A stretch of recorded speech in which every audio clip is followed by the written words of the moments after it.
starting lineup for today's 400-miler. Mayfield and Ryan Newman on the front row, both looking to dig out of a point hole that was dug for them in New Hampshire last Sunday. And back in row 2, Brian Vickers for his bestest rookie challenger, his 10th top 5 start of the season, and Elliott Sadler his best Dover start ever. Good qualifying runs for Michael Waltrip and Bobby Labonte. Mikey finished 6th here in June. He'll start in row 3. Labonte, the 99 winner, hasn't had a top 10 finish since early July. And Rusty Wallace, 3-time Dover winner, and Matt Kenseth on the outside of row 4. And while we look at the rest of the starting lineup and the cars are on their parade and pace laps, at some point we'll get back to Carl Edwards in row 8, who arrived at the racetrack this morning, literally this morning, straight from Las Vegas after running the NASCAR Craftsman truck race last night. Let's try and hook up with him, Walt. Give him a shot. Hey, Carl Edwards, this is Wally up in the booth. Can you hear me? I got you loud and clear, Wally. I didn't wake you up, did I? What's that? I didn't wake you up, did I? Well, you're a little bit loud there, Wally, but man, I'm pretty excited about today. It's going to be a good run. We had us a little bit of a tough night last night in our Super Chips truck, but I love this racetrack. How concerned are you that, you know, you really don't have any time in this car as far as you had somebody else set the car up for you, and now you've got to go barreling into turn 1, not really knowing what to expect. Are you concerned about that? Well, man, I hated that you brought that up, Wally. I hadn't really thought of it like that, but I think we'll be all right. Dave Blaney's an awesome driver, and Bob Osborne and the guys are really good at their job, and they've made me look really good so far, so hopefully that continues today. Well, good luck out there. Buddy. Carl Edwards. RPM's call. On board his Roush 99 and going to take the green flag in row number 8. Rest of the starting lineup, back to the guys who got in on provisionals. Terry Labonte in a backup car. He'll drop to the tail of the line. He had a hard crash in qualifying. Jeff Fuller, Joe Ruttman back in row 20, and last starter Kirk Shelmer. No, I'm sorry, there's Jeffrey Bodine and Morgan Shepherd, row 21. Now we'll go to the final starter, Kirk Shelmerdine. 50 cars entered the race, only 43 able to start. There are the drivers who will not be in today's field. And we told you about Terry Labonte going to the back. Jeffrey Bodine, also his team changed an engine in their car, so he will go to the tail end of the field. Getting ready to go green. Let's get some stories from pit road. Marty. Alan, written on the dry erase board in the 38 trailer of Elliott Sadler, that says, "We can win Dover. Believe." This is not Elliott's best track. He knows that. His best finish here, only 10th. But today he has his favorite race car, and as BP said, his best ever start of 4th. He told me right before he got in the car, we have a top 6 race car, and I would take a top 6 at Dover today. Matt? Marty, Rusty Wallace starts 7th. BP mentioned he has 3 wins here in the Monster Mile, but that was when the track was asphalt. Now with the concrete, he's trying for his first win here on the concrete. His team told me their car is just as good or even better as their teammate Ryan Newman, who's had so much success here in the past. In fact, they said Rusty's been talking all morning. Things like fast hot rod. I'm all jacked up, and in Rusty speak, that means he is very good for today. Dave? Matt, can he close the deal? That's a question for Casey Kane this time, who was leading here at Dover in June when he spun in somebody else's oil, causing a big wreck. Casey still looking for his first victory. Could come here today. I talked to him at driver introductions, said I'm not sure if we're as good as we were in June, but I bet he might be. Bill? Well, Dave, right now, the focus for every driver is forward. Forward at the car in front of him, forward at the first lap, forward at 400 laps, forward at victory lane, and for 10 talented drivers forward on the championship. This is a race where you have to watch where you're going, and you hope the other guys are watching where they're going. So race fans, help your favorite driver focus, because right now he's facing 42 competitors and one gnarly monster. They have added an extra pace lap. They're working on cleaning up some dust and dirt where the crossover traffic traipses the back straightaway here. It's going to be another minute or so. Let's take a break before the start. In Delaware's capital city, race 9, or the 9th race left in the chase for the Nextel Cup. You know what I meant by that. I did. Is 1 lap away from starting here on the Monster Mile. Got your computer nearby your television set? You can log on to NASCAR.com's Pit Command with Track Pass, the new Nextel Chase Edition featuring live standings for the 10 chase contenders. For more exclusive chase content and live racing action, go to AOL and NASCAR.com. Well, we would if we were home, but we're not. We're going to be busy, so we'll not be able to get on pit command, but we'll know. We've got the computers that originate all that stuff here, though. Exactly. BP. So. Exactly. And you can also log on to NASCAR.com and ask Wally and Benny anything you'd like, anything at all. Not anything. We don't have the answers for everything. Almost everything. I'm not saying you're going to answer all the questions. I'm saying they can ask anything you'd like. But if it's a good question, you know, those two handsome gentlemen will ask. True. We'll answer. The track cleanup, they've had some of the jet blowers out there working that dust and dirt off the backstretch where the crossover gate goes. They've also run the jet blowers through the corners. Some of the tire debris you can still see at the top of the yeah, there's still a lot of debris that's outside the groove, yet you wind up outside the groove sometimes. You get the car will slide up there, and when that stuff gets on your tires, it feels like you have a flat tire. It takes a lap or two to get it off, so it would have been nice if it was not there, and I'm sure guys that run into it are going to have their hands full. But here we go, 400 laps in the MBNA America 400 at Dover, and the green flag is up. That was an interesting start. Wow. The 12 car looks like he was laying back for a run. Look at Ryan Newman come on the outside.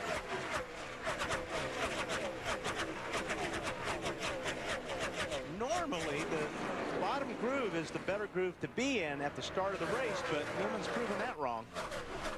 5 bonus points toward the championship for Ryan Newman for leading lap 1.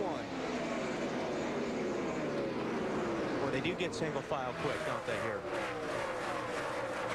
25 got slid up the racetrack. It looks like he's going to lose a spot to Elliott Sadler and maybe Michael Waltrip. So Elliott Sadler to 3rd.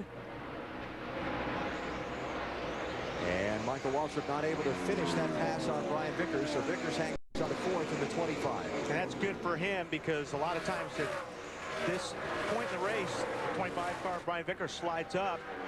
10 cars could have passed him. It's almost like you get hung out on the draft. So this early in the race, you don't want to get up in that spot that Bobby Labonte is in the 18 car right now.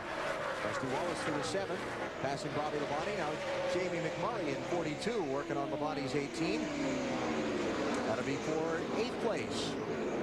As the scoring ticker comes by throughout the day, remember the 10 drivers competing for the Nextel Cup are denoted in the Nextel yellow background on the ticker. You can follow the championship chasers throughout the afternoon. We're seeing Bobby Labonte still high on the racetrack. Cars keep going through. Dale Jarrett goes through. Ricky Rudd, the 21 car, now trying to get by.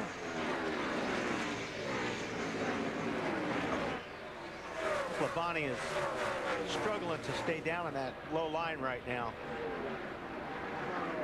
The 21 car Ricky Rudd is going to go past. So that'll be Bobby back to 12th place after starting in 6th just 5 laps ago. Onboard Dale Jr. next up behind Labonte.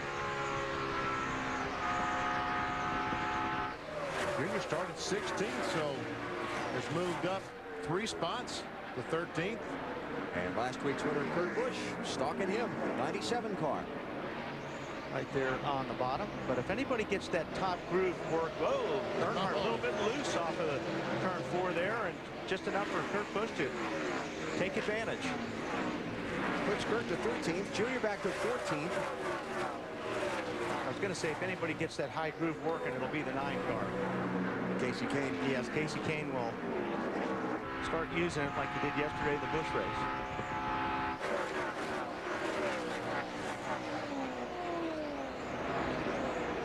Farther back, side-by-side racing here. Greg Biffle in the 16, trying to get a spot from Scott Riggs. And Jeff Gordon tucked right behind them.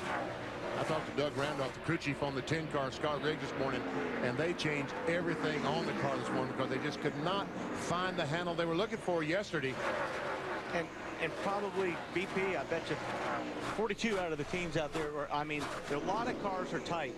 This racetrack will normally be tight, especially when you start burning off the fuel and your tires get worn and the cars will start sliding. They won't turn on this racetrack, and this is normally what Dover is all about.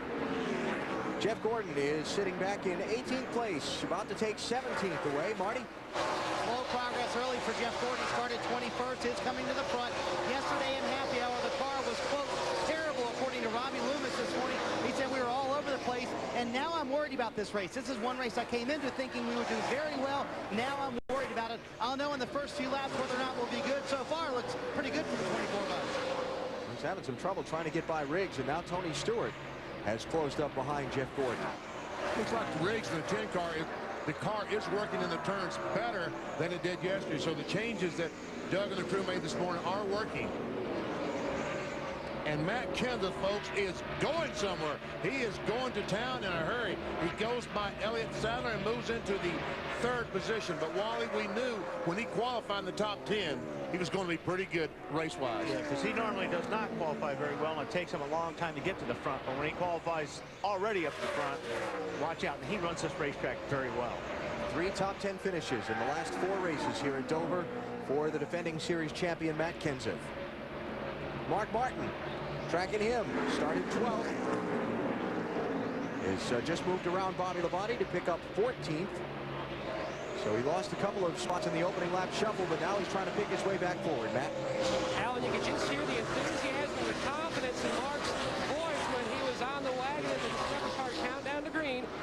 And we've got a smoker on the racetrack. That's Casey Kane, Matt, down in the apron of the racetrack, appears to not be under power. Oh, it's an engine problem because he let the clutch out in the back just to let the engine run again to make sure, and the caution flag is out. Tough break for Casey Kane. Put the window net down and get some air inside that car because it's full of smoke. So first yellow at lap 13 as Casey Kane, who started in 20th place, is going to head to the garage and apparently have an early end to his afternoon. Ryan Newman, the race leader, collecting 5 bonus points toward the championship after getting the jump on Jeremy Mayfield at the start, much to the delight of his Penske Racing South crew. Oiled down the racetrack, his car has been pushed to the garage. He's also oiled down the pit lane, so pit road is closed. NASCAR Busch Series update. Martin Truex Jr. with his 5th win of the season here at Dover yesterday. Took the lead from Kenny Wallace with 11 to go, and Kenny ran out of gas. Truex opening up the biggest championship lead of the season in the Busch Series after Kyle Busch had some issues. 152 points for those drivers with 7 races to go. NASCAR Busch Series at Kansas Speedway 1 week from Saturday. Last night, Las Vegas Motor Speedway, Shane Meals scored his first Craftsman Truck Series win, passing Todd Bodine, coming to the white flag. 6 races to go in the Craftsman Truck Series. Bobby Hamilton leading Dennis Setzer by just a little bit. Pretty good championship race close going there. And here at Dover, the pace truck continues to lead the field around while the cleanup crews go to work on a large stream of liquid that has been placed all around the Monster Mile. 20 grand to them. Elliott Sadler's team leads Dale Earnhardt Jr.'s in the race for the season-long $200,000 prize in the McDonald's Drive-Thru Championship, fueled by Powerade. Dave? Talking to Casey Kane, who's chatting with Colonel Ray Evernham right now. Casey, what did that feel like or sound like? I was just going down the front stretch, it just popped, and then it started vibrating real bad. I guess something, flywheel or something underneath broke, so I don't know. They might try to fix it. It's pretty early in the race to go home. So it's not completely destroyed? Well, we're not sure yet, but it might not be.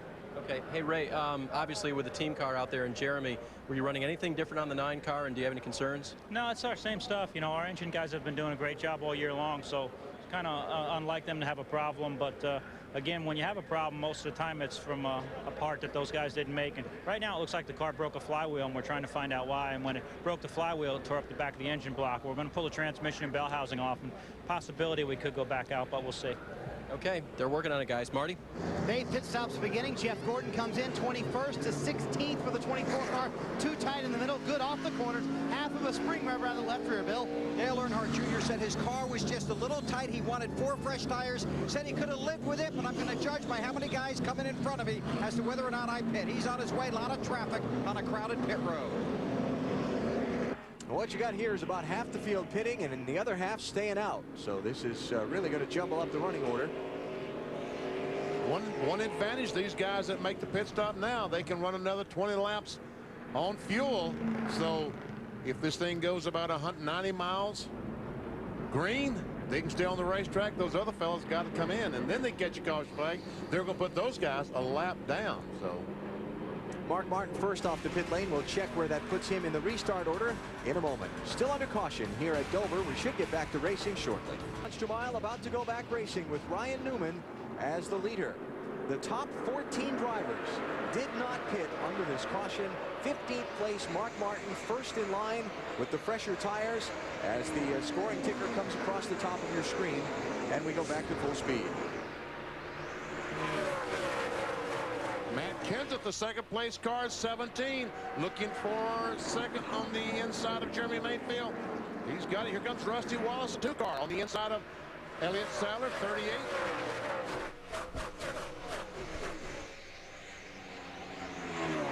And McMurray, 42, going to keep Sadler shuffled up into that high side. Jimmy Johnson's going to get him too, maybe? Down there beside him? Yep. Now he finally gets a break. As you watch the scoring ticker, you'll notice that Jeff Burton will be shown 1 lap down back in 41st place.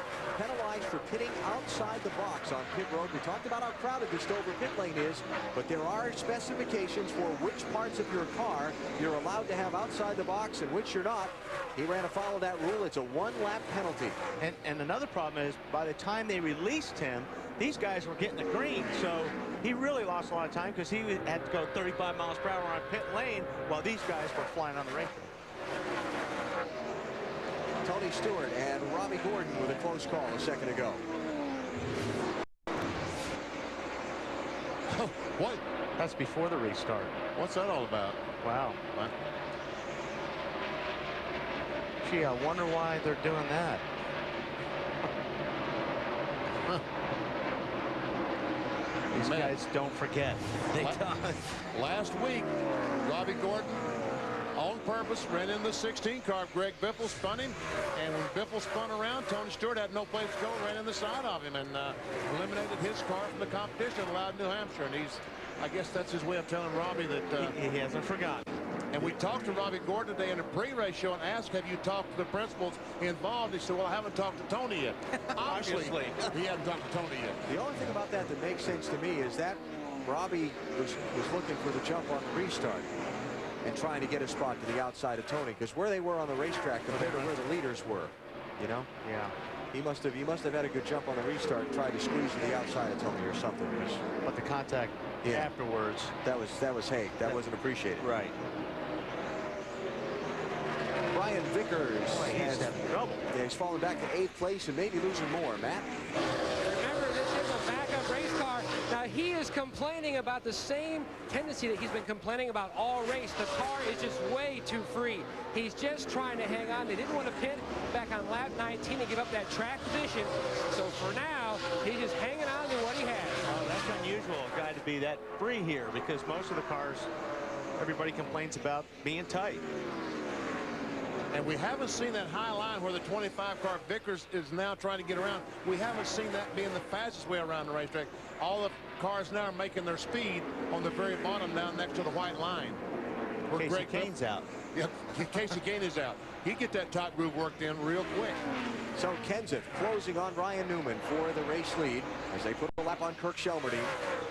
And Jeremy Mayfield not all that far behind. Kenseth, pretty fair to say, the quick car in the opening laps of the race. There's Tony Stewart back in 21st, now 22nd place. Matt, what's up there? We talked about the Discover Car countdown to green about Tony Stewart's great success here. He's going to have to really get up on the wheels some more. He came on the radio and told Greg Zipadelli, I feel like I might have bashed in the fender. His team is looking at our video just to see if there is indeed damage to that right front corner of the 20 car. Here we come, Kenseth, the 17, going for first. I think Newman will just let him have it, as he does. So when Matt comes back around, 5 bonus points for the championship for him. Bill? And no panic for Ryan Newman. Matt gets those 5 bonus points. But that caution may have helped the 12 team. They did have some debris stuck on the grill of their car. When the caution came out, the combination of the slower speed and getting behind the pace car blew that paper off. That cut Ryan a break. That's good news for him. Cook an engine quick if you get that grill opening covered. Jeff Gordon just got by Dale Earnhardt Jr. in the 8 car. Jeff Gordon in 24. As he goes by Kirk Shelmerdine, that's about for 13th. Jeff Gordon started the race back in 21st place. And he was one of those guys that pitted. Yes, he did. So they may have made a few adjustments on that car to get a little bit better for Jeff. And you see on top of the screen the chase for the Nextel Cup. Matt Kenseth will now be the leader as they run. Just taking a look around at a couple things. Jeff Gordon restarted 26th and Green went at lap 22. So here at lap 35, he's already moved up to 13th. The other thing, just checking, the farthest forward guy who got fresh tires there is Dale Jarrett, running in 10th place. Junior, Brian Vickers, 8 and 25, 13th place. We'll give that one to Junior. And Vickers running that high line because he's loose. He can't turn the wheel. He can't turn the steering wheel. So actually, when you're up on that high line, you turn the steering wheel the least. And that's why you run up there when your car is wanting to go sideways. Bill? On the 8 car of Dale Earnhardt Jr., Alan, that car now is free. Just a little bit too free for him. Remember, he said the 4 tires I have are okay. I can stay on them if I want, but they came in pitted, took 4, and now his car is just a little loose. And Wally, I am surprised. A lot of guys down here talking about a loose race car, and that normally not the case here. Well, I think that everybody was so tight yesterday. I think everybody was so concerned about it, they may have over-adjusted and went too far. And if you're new to NASCAR, just to gather up some of this terminology, free, loose, a car that is oversteering, you turn it to the left and it wants to, the back end wants to spin out. Tight, push, understeering, a car you go into the corner, turn it to the left, and it wants to keep going straight. Well, as they say, when the car's loose, you back in the wall, and they're pushing or tight, you hit the wall with the front. But yes, when the car is loose, the front tire sticks to the racetrack and the back end is trying to slide. Right now, Matt Kenseth looks like he's pretty good.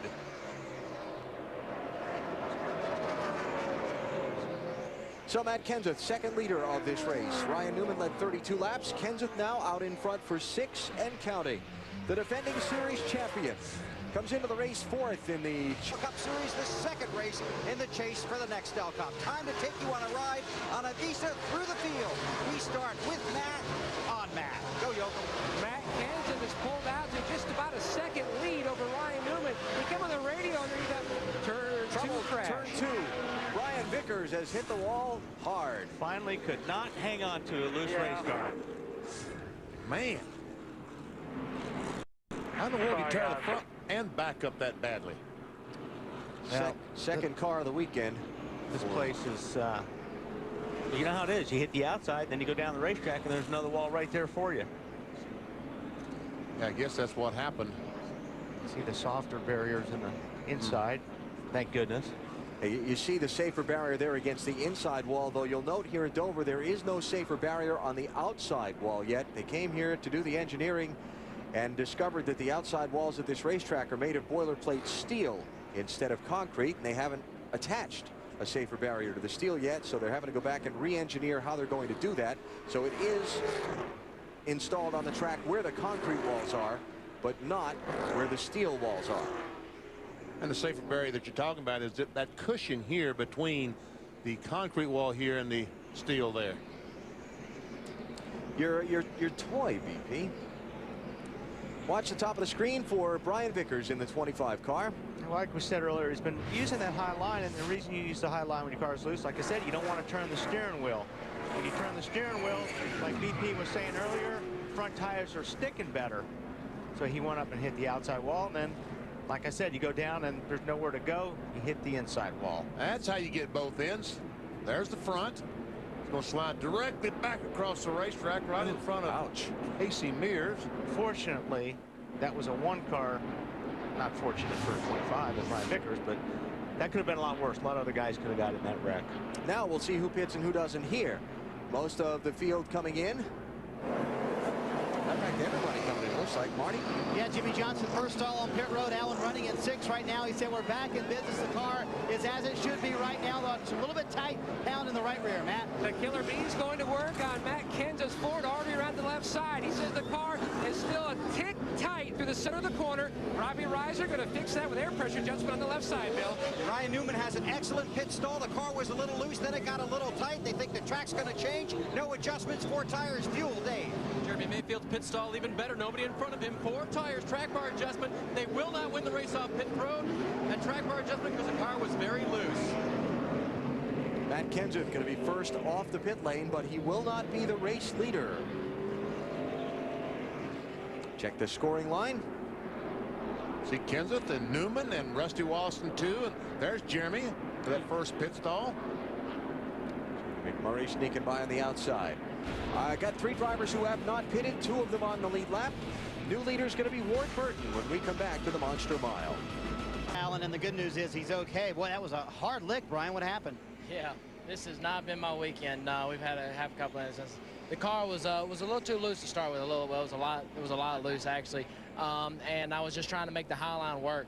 We finally got the car right there. The last five laps, found a good line. The car was had some decent speed in it, even as loose as it was, and I just kind of pushed it a little bit too far and got up in the marbles and got up just a little bit too high, and it just came around. Once I got up in the marbles, there really wasn't a lot I could do. I was just trying to keep it off the wall as much as possible. But I feel bad for the guys. They worked hard all week. They got the backup ready. We qualified 3rd. We were just a little too loose, and we had time to work on it, but I messed up and lost it, and now here we are. But I'm fine. Like I said, I hate it for the GMAC crew. He started 3rd. The day will end early. Good news is, like he said, he feels just fine. And here we go to the green with Matt Kenseth leading. Ward Burton and Ken Schrader stayed out initially, each to lead a lap. Ward had then gone to the pits. The report from Dave is he's got a little engine issue going on there they're trying to rectify, and Schrader led a lap to get some bonus points, and then he went to the pits. So it's Kenseth, Newman, Rusty Wallace, Mayfield, and Jimmy Johnson, your top 5. Man, it's like a ragged restart. Yeah, there was something going on back there on that restart in turn 4. I know it was around Mark Martin and Sterling Marlin, Johnny Nemechek. Dale Jarrett working on Jeff Burton. Remember, Burton not on the lead lap. 1 lap down, 34th place after pitting out of the box. Elliott Sadler outside lane, going to lose a couple spots in the 38. Here comes Kurt Busch by him, Jeff Gordon, and Dale Jr. waiting to try and pounce. Elliott Sadler was 8th last time by. Not this time, Dave. And Elliott Sadler does not like the outside line here. He loves running the bottom line and nothing else. I asked him this morning, have you ever run the outside line here? And he said, not unless I'm going backwards. Well, that's what's happening right now. Well, he's going backwards because they keep going by. Junior goes by in the 8 car, and here comes. And see, Elliott could not keep the car on the bottom of the racetrack. He moved up, and Greg Biffle, 16, gets alongside of him. That point in the corner, that's like when he went to put the power back down. The car kind of took off on him a little bit, huh? Matty? Biffle working the inside, trying to score a cup win here. He's had a lot of Busch success. He says the car, that last run was just way too tight at the 2/3 mark of the corner. He just could not get in the gas when he needed to. Talking about Greg Biffle in the 16 who just went by Elliott Sadler. So Biffle up to 11th place, Sadler back to 12th. And he's got 4 more Predators looking for that spot right in his back bumper. And Mark Martin, the 6 car, he had such high hopes for this racetrack and running well, but right now seems to be struggling to get around the track. And he's got a crushed rear bumper. Matt? Running in the 13th position. Mark says the car is just real loose right now. Too loose to start off the run, which is really a problem they had in final practice as well. He needs a long run for this car to come to him and also for the track to tighten up. Look at how that left rear, the back of that left rear corner is flared out just a little bit. How much is that going to affect him before the next pit stop? It's going to make a change. It's going to make a difference because it's drag. The car is not going through the air as well as it should. Well, I'd like to see the nose of the car that did that. You think it looks something like the back of the 6 car, huh? No, it couldn't have been all that heavy because the camera survived. And the back bumper of Mark's car. Radio traffic from Mark Martin just after the restart. Let's listen in. This thing is bad, skittish in the back, you know, with that rubber in there. It's just real skittish. It was a little free, but pushing off the corner. But the back not in the racetrack right. My mistake, that was just before the restart. So they must have added a spring rubber.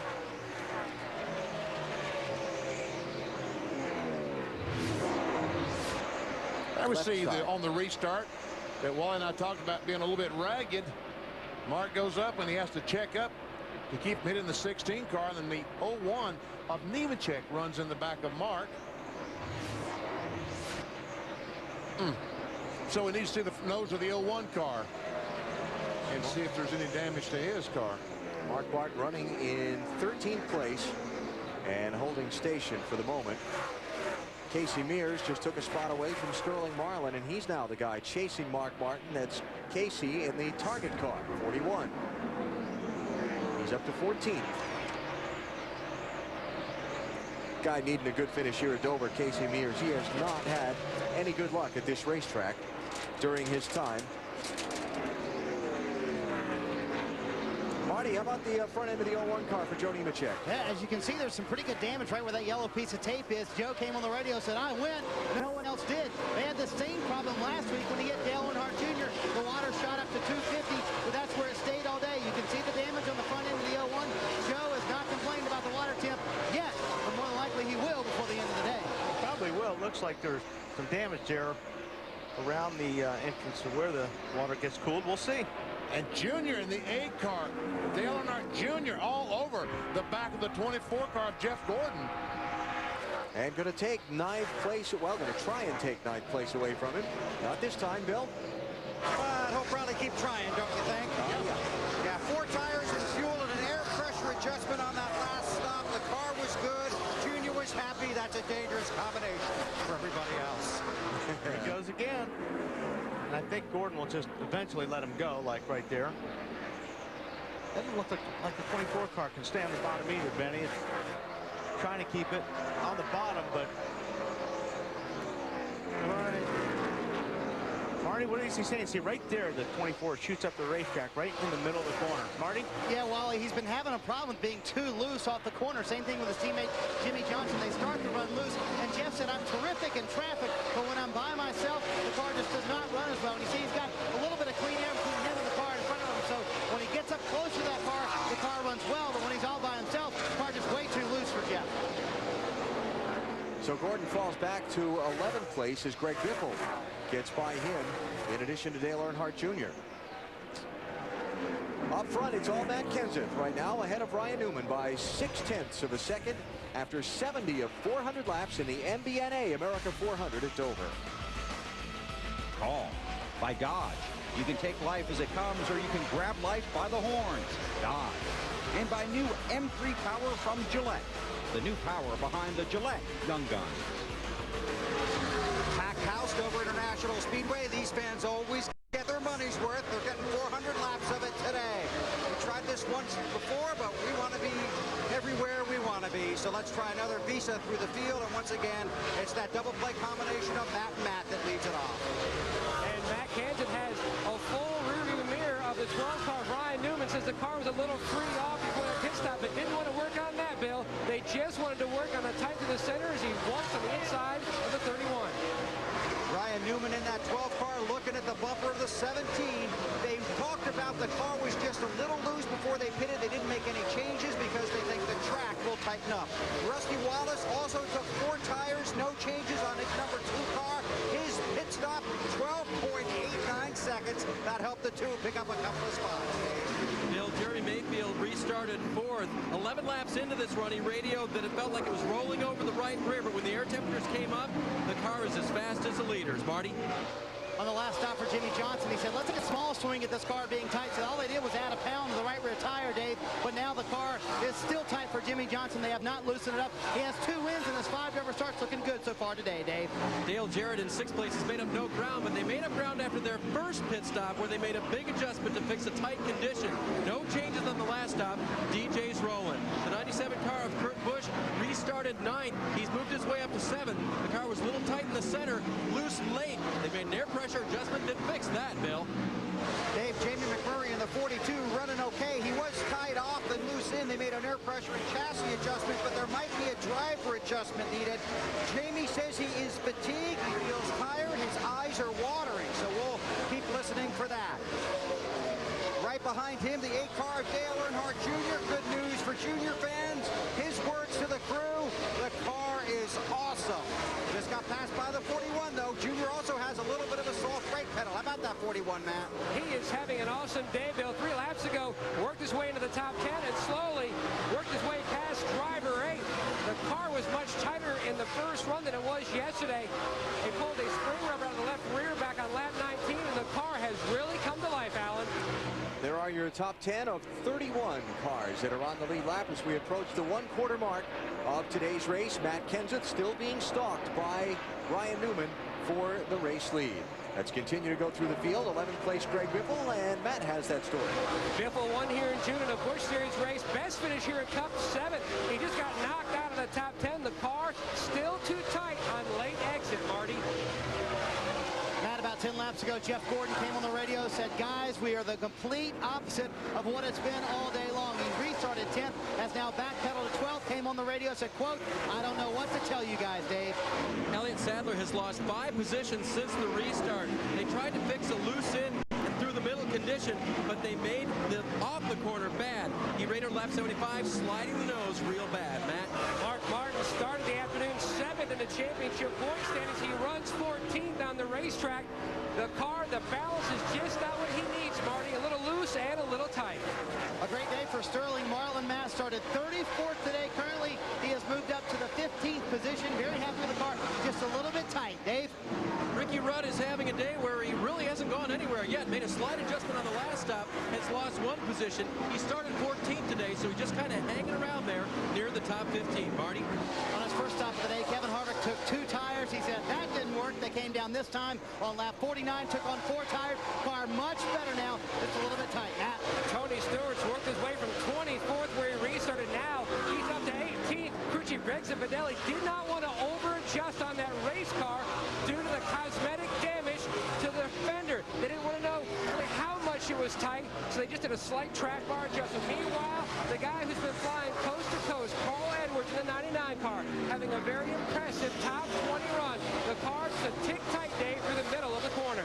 And racing Carl Edwards very hard for the last few laps has been Scott Riggs. Has not radioed into his crew in a long time. The last run they were very tight, so they made a wedge and track bar adjustment. It allowed him to work on trying to get around the 99. Hasn't been able to do that. The 18th of Bobby Labonte restarted 21st. Well, guess what? He's just about in that position right now. They had a loose car. They put a spring rubber in the right rear, made a track bar adjustment to try to help Bobby. Not yet, Bill. Jeff Green in the 43 car trying to get Petty Enterprises another good, strong run here at Dover. They've been looking for that for a while, but it's not working out so far for Jeff. Back in the 22nd position. As for Michael Waltrip, been sliding backwards, had that good starting spot, but now working the wrong way in the field. They told him on the radio, look at the high groove. Some of the guys that are making progress are running in the high groove. So there's back through 23rd place in our through the field. Up front, no change among the top 2. Kenseth and Newman still being stalked there. Dude, what that yellow black car going to be putting a lot of cars down the pace he's going right now. By the way, unscheduled pit stop for Joe Nemechek. A minute ago under the green flag. He has gone back onto the racetrack and has gone a couple laps down in 34th place. Also, Ward Burton's car is behind the wall. Matt? Alan, you guys commented earlier in the show about how well Matt Kenseth qualified. Well, if you look at his wins, though, all 9 wins have taken place from 17th through 31 on the grid. He told his team earlier in the race, and he rarely says this, the car is pretty decent, so that tells you, much like Mark Martin, when they give you a little bit of optimism, that tells you a lot, Bill. Well, Matt, here's the trivia question for the booth today. What did Ryan Newman lose yesterday in happy hour practice? Mirror. Guess what he lost today? Mirror. Yeah, but you don't need that if you can get around the 17, do you? He's going to try and get around that. Lost that left side mirror. I don't need that. I'll just go around him on the outside. Now I can see him out my rearview mirror in the front of the car. 12 to the lead. And Wally, they have officially got the outside line working well now. As you see Rusty peeking up there, and there's a lot of cars down starting to use it. They pitted at lap 49, so Matt able to hold Brian off for 40 laps. And now Matt Kenseth starting to slide back, and he's going to lose second spot here to Rusty Wallace. Joe Nemechek is back in. I'm sure getting some water. Marty? Yeah, we called it. It was not the water, though, Wally. It's the oil temperature that's gone bad. 290. That doesn't work too well for oil. They pulled a piece of tape off. He went out, ran a few laps. Now he said the motor is starting to die. They came down pit road, going to see what they can do. But they'll limp it home this afternoon for the 01 bunch. That's because the damage right there in the front is interfering with the airflow going to the cooler, right? That is correct, Wally. So trouble's there for Jeremy Nemechek, and he is losing laps sitting on pit road getting repairs. Ryan Newman out in front here in Dover as we approach the 100-mile mark. He leads. You're watching NASCAR on TNT. Since then, this racetrack has grown to where it now has some 140,000 seats and hosts 2 NASCAR Nextel Cup Series races a year that bring this town's population far above its normal 32,000. Ryan Newman, the race leader, just past the 1/4 mark of today's race. Rusty Wallace, his teammate, is stalking him in second place. Matt Kenseth, Jeremy Mayfield, Dale Jarrett rounding out the top 5 drivers. Singular Wireless Race Talk poll. What are we going to talk about today? Well, after last weekend, Jeremy Mayfield, Tony Stewart, and Ryan Newman having their troubles at New Hampshire, can they come back and win the title? What do you think? They're out of it, they can make it up, or they need some help from some of the other drivers in order to have a shot? Cast your vote. We'll get your opinions a little bit later on. Okay. Got mine. Robbie Gordon in the singular car, overtaken by the leaders just a little bit ago. He is a lap down. And obviously struggling with the handling on that car. Speaking of struggling with the handling, leaders have caught Michael Waltrip and put him a lap down. Yeah, Michael Waltrip, 23rd spot right there. Started 5th today, so day not going to Mikey's liking. Now for 3rd place. And Matt Kenseth, as well as he was running in the 17 car, once at 12 and 2 Newman and Wallace got by. It looks like he is starting to slow down. I don't know if he has a problem or... Matt, what's going on with the 17? He told Robbie Reiser the car is really awesome, but only for about 10 laps. Then it goes way too tight. Robbie's already thinking about a track bar adjustment on their next stop. Okay, I hope he's got one left. A track bar adjustment I'm talking about. So Kenseth falls back to 4th place after leading 58 of the opening 107 laps of this race. Again, Matt just talked about making a track bar adjustment, and that is a favorite adjustment of these crew chiefs on driver. Let's go inside our Home Depot virtual garage and show you what we're talking about. Track bar is in the rear of the car. It's what keeps the body centered on the tires. And there we see the bolt that goes right. That will go down with the bolt. You turn it to the left. That will loosen the car up. As you go down, it tightens it up. We'll turn the bolt to the right. We see it goes down. That's making the car tighter off the corner. Reverse of that is loose. But the way they're setting up these cars now, the mount on the right side of the frame rail doesn't have any adjustment left. Most of these cars are all the way down as far as it'll go. Yep. 41, we're having trouble. Casey Mears on the apron of the racetrack. Oh, that's tough. He was running in 8th place at the time. Matt? Came on the radio, so I think I have a right front tire going down. He's on his way down pit road. Jimmy Ellis and the guys waiting. You can definitely see that tire is down on the right front. Jimmy Ellis showed me they had so much confidence coming into this event. They were finally back on some racetracks where Casey runs well. Tracks that are a mile or bigger. Really any track. Uh-oh. Now they've got issues. Yeah. We're losing a lot of times now, guys. Yeah, I thought he was going after 2 tires, put it in gear, and it went, no, wait, we're going to change them all and put fuel in it. I think that was the last-second call there because the guy, the front tire changer, ran around the car and stepped back from it and then jumped in and started popping those lugs off the left front. So from 8th place, Casey Mears falls back to at least 32nd after the flat right front. Ryan Newman, the leader. You're watching NASCAR on TNT. 10 of the drivers contending for the Nextel Cup Championship are running in the top 17 positions in the race. Newman trying to make up the ground lost with that late engine failure at New Hampshire 1 week ago. His teammate Rusty Wallace has fallen 2 seconds behind him in 2nd place. And Matt Kenseth, look out! Oh, man. No! We talked about a BP. Man, it's so hard to go from 135 to 35 miles per hour, and just lost control and slid into the tire barriers. This is the most difficult pit lane to get on from the racetrack because you don't ever have a straight shot, and you're coming off the banking, you're getting onto that asphalt. It's very slippery down there with rubber and speedy dry, and you're turning and trying to slow down, and that's what happens sometimes. And he's getting out of the car. He has his gloves off. He's taking his helmet off. That car's he done. hit hard, yeah. Matty? Alan, he said he thought he had a right front tire going down. Robbie Reiser just cannot believe their misfortune here today. Oh, that is so tough. You watch here as he comes down, you're coming off the racetrack, and you're trying to hustle the car on pit lane, and you get on that flat, and it's real slippery right there. See all the marbles and the dirt and the rubber? When you hit that with a hot set of tires, it's like hitting ice. Oh, and on those tires full of water, that's quite an impact. Yes, it is. You see, you have to get on the underside of those cones as well.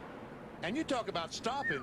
I mean, he went from 35, 40 miles per hour to 0. And we see the 48 guys rushing over to make sure that Matt is okay. But understand the reason those tires are there are to protect the people in those last few pit stalls. Oh, exactly. And see, he's trying to turn underneath the cones. The commitment cones are over there on his right when he's turning down, and he really had to turn left to try to get in between those cones, and that even made it worse. Well, Matt Kenseth's motto for these last 10 races was no mistakes racing, and he will be probably pretty distraught over that. That has torn up his race car and put a crimp in his championship bid. Severe damage to Kenseth's 17 car, crashing trying to get to pit road under the green flag at lap 119. When you come off the racetrack onto the apron, NASCAR is trying to help you by putting marks on pit road. We see there's a mark that says 2. Up here is a mark that's 3. It's 3, 2, 1. And here is the commitment line that Wally talked about, where you've got to be inside the cones. But Matt Kenseth entered somewhere in here. He was up already past 2. Sorry, BP, I think your telestrator has frozen up on you there. Yeah, we're not seeing it, but let's check down with Marty. Well, here's the other subset of what happened, Alan. He wrecked and nearly came into Jimmy Johnson's pit, but all this water you see is in Jimmy Johnson's pit, so the 48 car will have to come through all of this because he has the last stall on pit road when they do pit, and they are going to pit when they finally get all this cleaned up and they open up pit road. So caution flag is out for the 3rd time in this race. One of the contenders for the Nextel Cup Championship has had an accident trying to get on to Dover's pit road. I just wrecked again in the pits, Robbie, real bad as junk. I'm sorry. I don't know what happened to the right front. I think just one stop getting in there. Turned around. Sorry, guys, just blew the whole thing. And Matt Kenseth now from the Infield Care Center. I feel really bad for you. Fortunes can change very quickly, can't they, Matt? Yeah, I mean, that definitely, I feel a list of the dumbest thing you ever did in a race car. It definitely tops that, but that's a shame. We were too tight, and you know, I thought we heard a right front tire, and we were talking about whether to pit or not to pit, and you know, I was out on the track, and kind of the last minute I decided to pit, and I was on the brakes plenty early, and when I got an apron, it was real sandy, and I should have known that because that other car blew up, and it was still pretty slick down there. Nobody's pit under green yet, and it just, I just lost control of it in one stop. He said on the radio, I just lost the whole thing. In terms of the championship perspective, you do have 8 races to recover, Matt. I was thinking about the race. I mean, we had a good enough car to win the race. We just got too tight that run. We were just waiting to pit, and you know, I'm more worried about today than I am tomorrow. We talked about it in Discover Card Countdown to Green. This is such a hard pit road to get into. Matt Kenseth making a mistake today. Yes, it is. I mean, when you go from 135 to 35 and try to lose 100 miles per hour, but every foot that you slow down is time that you're losing. But another problem is, though, you know, even at that, when you come down and you think you have it under control, you hit that apron, you have all that garbage on the apron. And I'm telling you what, on one of these race cars, when you hit the marbles, like Brian Vickers did in the 25 car, or you come down on the pit lane and hit that dirt, speedy dry, and all that rubber, you lose control. I mean, the cars start to slide, and you'll see it'll turn a little bit more to the left to try to get inside the cones, and that's it. It'll snap around on you so fast, and there's nothing you can do because it's very slippery down there. At the very top of the show today, we showed you Tony Stewart doing the same thing, except Tony realized he couldn't make it. He turned back on the racetrack. Now, the red flag is out because they have to replace that tire barrier. It's there for a reason, to protect the crews in those first few pits on the pit lane while they're out making stops and cars are coming by under green flag conditions. So the repair is underway, and we'll be back to Dover. After a 12-minute red flag to replace the safety barrier at the end of pit road, Ryan Newman brings him back up to speed. In Casey Mears, the target car on the inside, 4 laps down. Jimmy Johnson in second spot immediately goes to the high side. Oh, look at the run Rusty Wallace get off of turn 2. And he's looking. He's there. Second place. Almost there. Is that like almost live? That's okay, he's there. So Penske Power showing the way here at Dover today as the Penske Racing South teammates Newman and Wallace run first and second. Now here comes last week's winner, Kurt Busch. He tries to drive to the inside of the 48 car, can't get it done.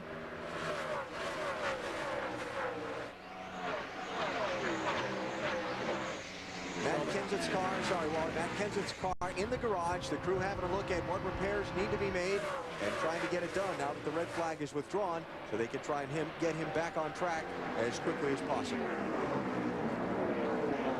Dale Earnhardt Jr. in the 8 car going by the lap car of Casey Mears. You saw that blue flag on the flag stand the last time by, and that was to signify that Casey Mears, look, you have a faster car behind you. It would be nice if you move over and let him go by.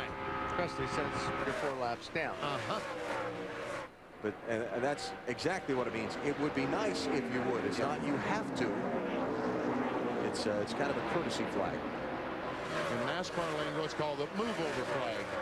Dale Earnhardt Jr. running in 5th position. He started the race in 16th. Earnhardt Jr. with 3 top 3 finishes in the last 4 weeks.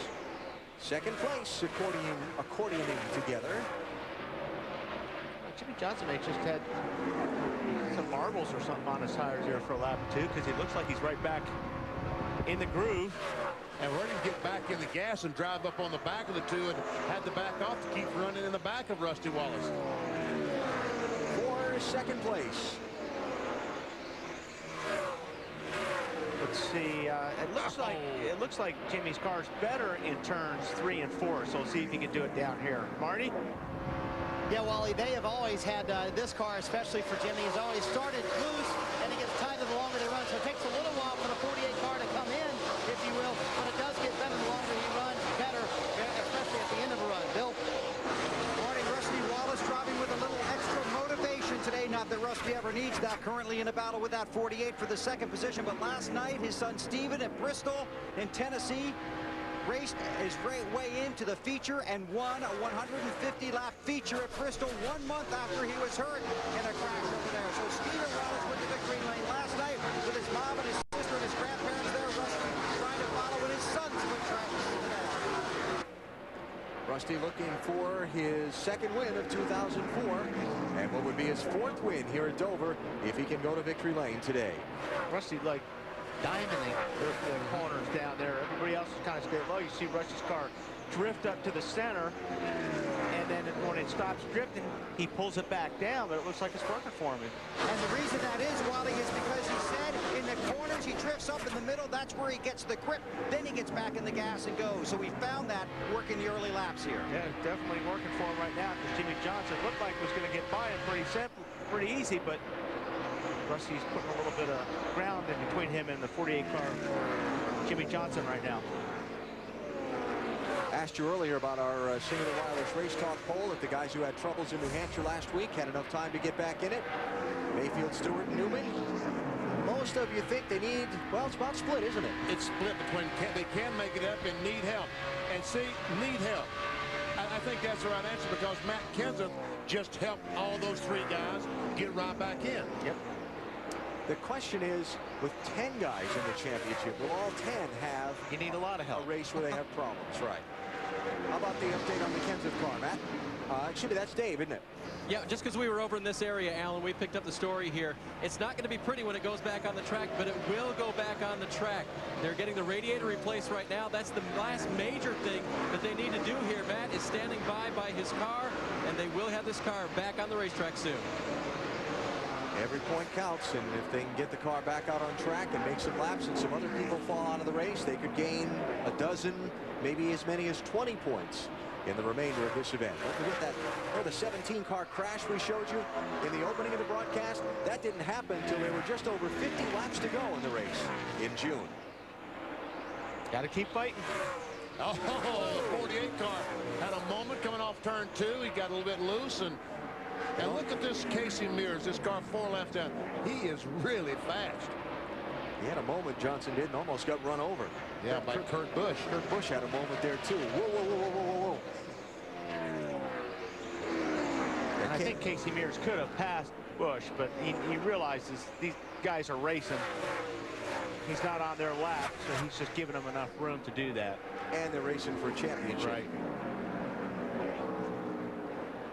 As you see, Kurt Busch putting a lot of pressure on Jimmy Johnson. And he's actually getting the 48 car loose by driving right on his bumper and taking the air off that rear spoiler.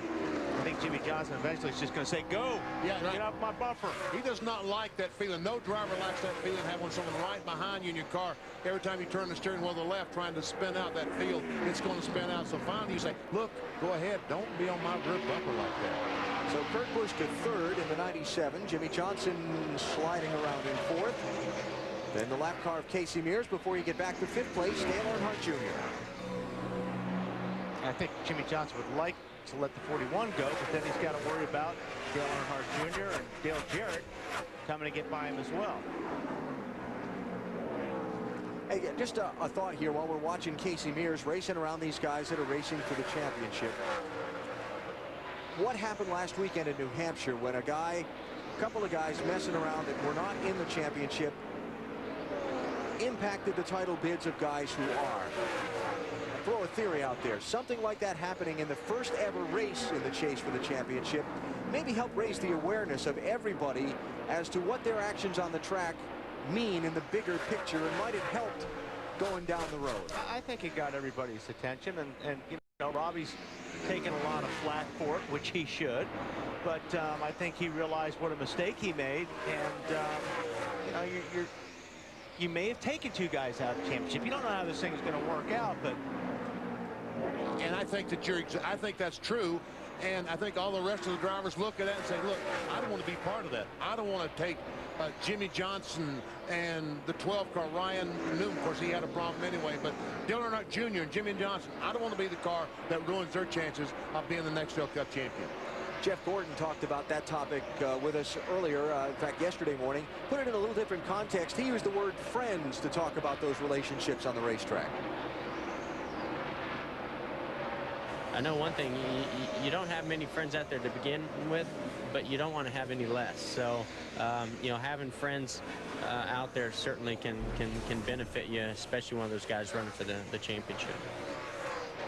Yeah, and I think when he means friends too, there's a respect.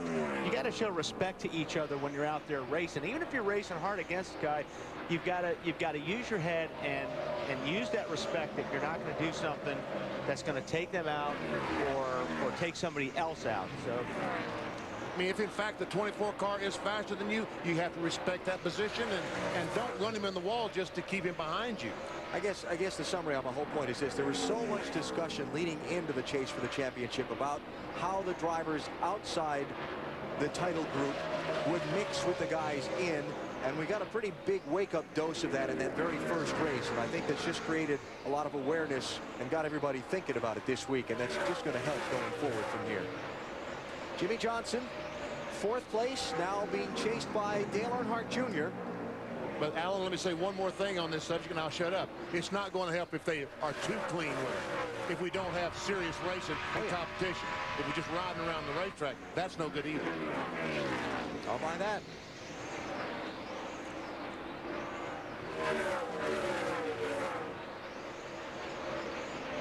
Rusty Wallace with a little different perspective on that same topic. Rusty, one of those who's not in the chase. He says he's mindful of those who are, but I'm going to be respectful of those guys, no doubt about that. But I'm going to try to pass them and outrun them in a clean, normally orderly fashion like I try to do every single week. And that's the way he should do. That's exactly what he should do. You got to race hard, but there's, you know, you can't cross the line. And Robbie crossed the line last week. And for Rusty Wallace, not in the championship chase. What's in it for him these final now 9 races? Wins. It's what he wants. He's doing a good job pursuing one today. In second place behind his teammate Ryan Newman after 151 laps complete, working lap 152. And the score monitor last time said Rusty Wallace was faster than Ryan Newman. So, story of the day so far, Matt Kenseth, one of the championship contenders, in an accident trying to get to pit road, while Ryan Newman tries to make up lost ground from a week ago. Race tickets and all of NASCAR. The seats are filled, and they're getting their money's worth here. Ryan Newman currently leading here. Take a look at the championship standings as they race now. Race number 2 of the 10-race chase for the Nextel Cup. Kurt Busch with a 10-point lead over Dale Earnhardt Jr. And it's Gordon Johnson and Elliott Sadler in the top 5. Mark Martin would move up a spot. Matt Kenseth in the garage. His car being worked on. And back to Tony Stewart, currently in 10th, 171. That's as they run now in the NASCAR chase for the Nextel Cup. Now let's take you through the field, and let's start with Ryan Newman, and that means I get to go first. And that car is just getting better as the race goes along. It's actually just a tick free, just a little too loose, but this track should tighten up as they go along. The 2-car of Rusty Wallace called crew chief Larry Carter this morning. They talked about using a freer setup in the car. When Rusty called Carter, he said, don't do it. Let's stick with what we got. That's very close to what they ran here in June, working out fine so far. How about the 97, Dave? Well, Bill, in the last one, his car tightened up over a long run, so they made a wedge and an air pressure adjustment. He's radioed in a couple of times. He said at one time the car was worse on exit, and then he said we were really free by ourselves. I don't think it's a bad condition. He's just monitoring it as best he can for his team. Marty? Dave, Jimmy Johnson has won 2 of his 5 Dover races. Came on the radio right when this run began. Said, I can't really hustle it like I'd like. Feels weird to me. Still a little too loose for Johnson, but the times are getting better, Bill. Very quiet Dale Earnhardt Jr. in that 8 car. He's trying to give DEI an engine sweep this weekend. He's trying to win here. Martin Truex Jr. won the Busch race yesterday, and they also won the truck race in Las Vegas with Shane Neal providing them with DEI power. Earnhardt Jr. trying to make it 3 for 3, Dave. Dale Jarrett's crew chief Mike Ford was very confident about their car when I talked to him during the red flag. Just 2 small air pressure adjustments all day. DJ maintaining the 6th position. Jeremy Mayfield is not maintaining. He's moving forward. 3 spots since the green flag came out. The chassis is still good, and he's been quiet on the radio as he's been picking up spots. Marty? Dave, 3rd place man in the championship. Jeff Gordon came in 9 points out. You already saw the graphic a moment ago. He's lost some points today. He told us earlier, we told you earlier, I don't know what to tell you guys, it hasn't gotten much better. It's sad. I'm so after lunch, it's not even funny. I mean, I'm just driving around here like I'm on a highway. The thing is just, you know, I don't know what to say. He said the worst part is it just doesn't do the same thing every lap. Very inconsistent so far for the 24. Matty? Mark Martin runs in the 9th position, still digging, trying to sweep Dover in 2004. They made a significant air pressure adjustment on his last stop to try to free up this race car. Also gave him a set of scuffed tires, a set of tires where they've had a few laps on them to work him in. Meanwhile, his teammate Greg Biffle rounding out the top 10. They've had some issues with the radio. They fixed that. Now they're trying to fix the race car, which is tight. He was concerned, Alan, that he had some damage to the right front corner. His spotter tells him it's A-OK. Top 10 day so far for Greg Biffle. A-OK for Ryan Newman with an exclamation point. He has led the most laps today, 107 on 167 that have been run in this race. We continue going through the field with 11th place Ricky Rudd. Dave? His car was tight in the last run, Ellen, so they made an air pressure adjustment when he came into the pits. It seems to have helped him speed-wise, but he hasn't been able to pick up any spots on the track. 38 of Elliott Sadler, when they restarted, they were 13th. He has now moved just 1 position up to 12th. His car is now loose in, tight through the center and off the corner, according to the driver. Marty? Dave, the last time Sterling Marlin ran this particular race car, finished 7th at Chicago as the teammate Jamie Murray pressures him from behind. Looks like it could be another top 10 for the 40 bunch. Just a little bit tight. Very happy with the race car. Bill? Marty, the 42 of Jamie McMurray was tight off the turns and loose everywhere else before the caution. How's he been since then? Don't know. Radio problem with the radio in the car. The crew cannot hear Jamie. Trouble. Jeff Burton, turn 3. Probably a right front BP, maybe. Boy, it looks like it. Looks the way the entry of the car and the way he hit the wall. That's signs of a right front tire going down. And that's the fuel pump that is broken, and there's gasoline sprayed back on the exhaust system. You can't get out of there. And that's the fire that you see. But most of that is on the outside, not inside the cockpit with Jeff Burton. Kim, his wife, on the top of the toolbox saying, Jeff, get out of there. And you see Jeff is taking off the safety equipment, and believe me, it would have been real hot inside that car. He would have been getting out a lot quicker. That's a heavy, heavy blow. Yeah, a little upset. So caution number 4 out in this race at Dover, and Jeff Burton, tough day, a lap penalty earlier for pitting outside his box, and now a pretty heavy crash in turn number 3. There you see him coming right down all by himself. You can hear the tire blow.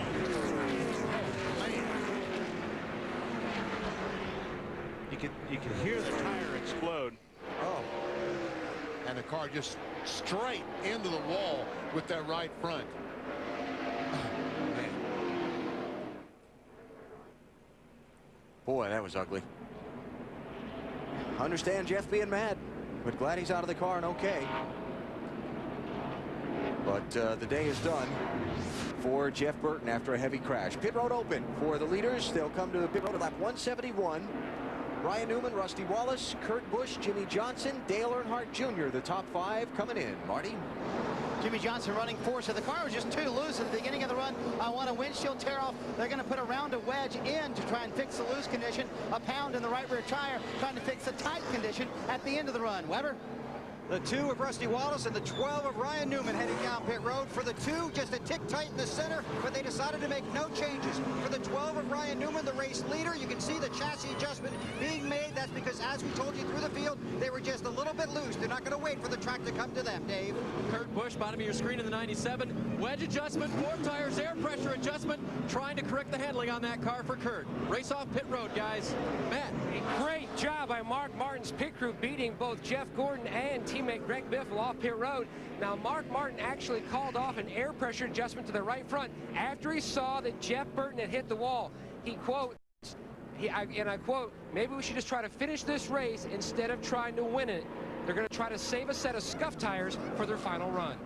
And Matt, a lot of the guys will watch this race off of pit road and see that Ryan Newman, the leader, maintains the lead.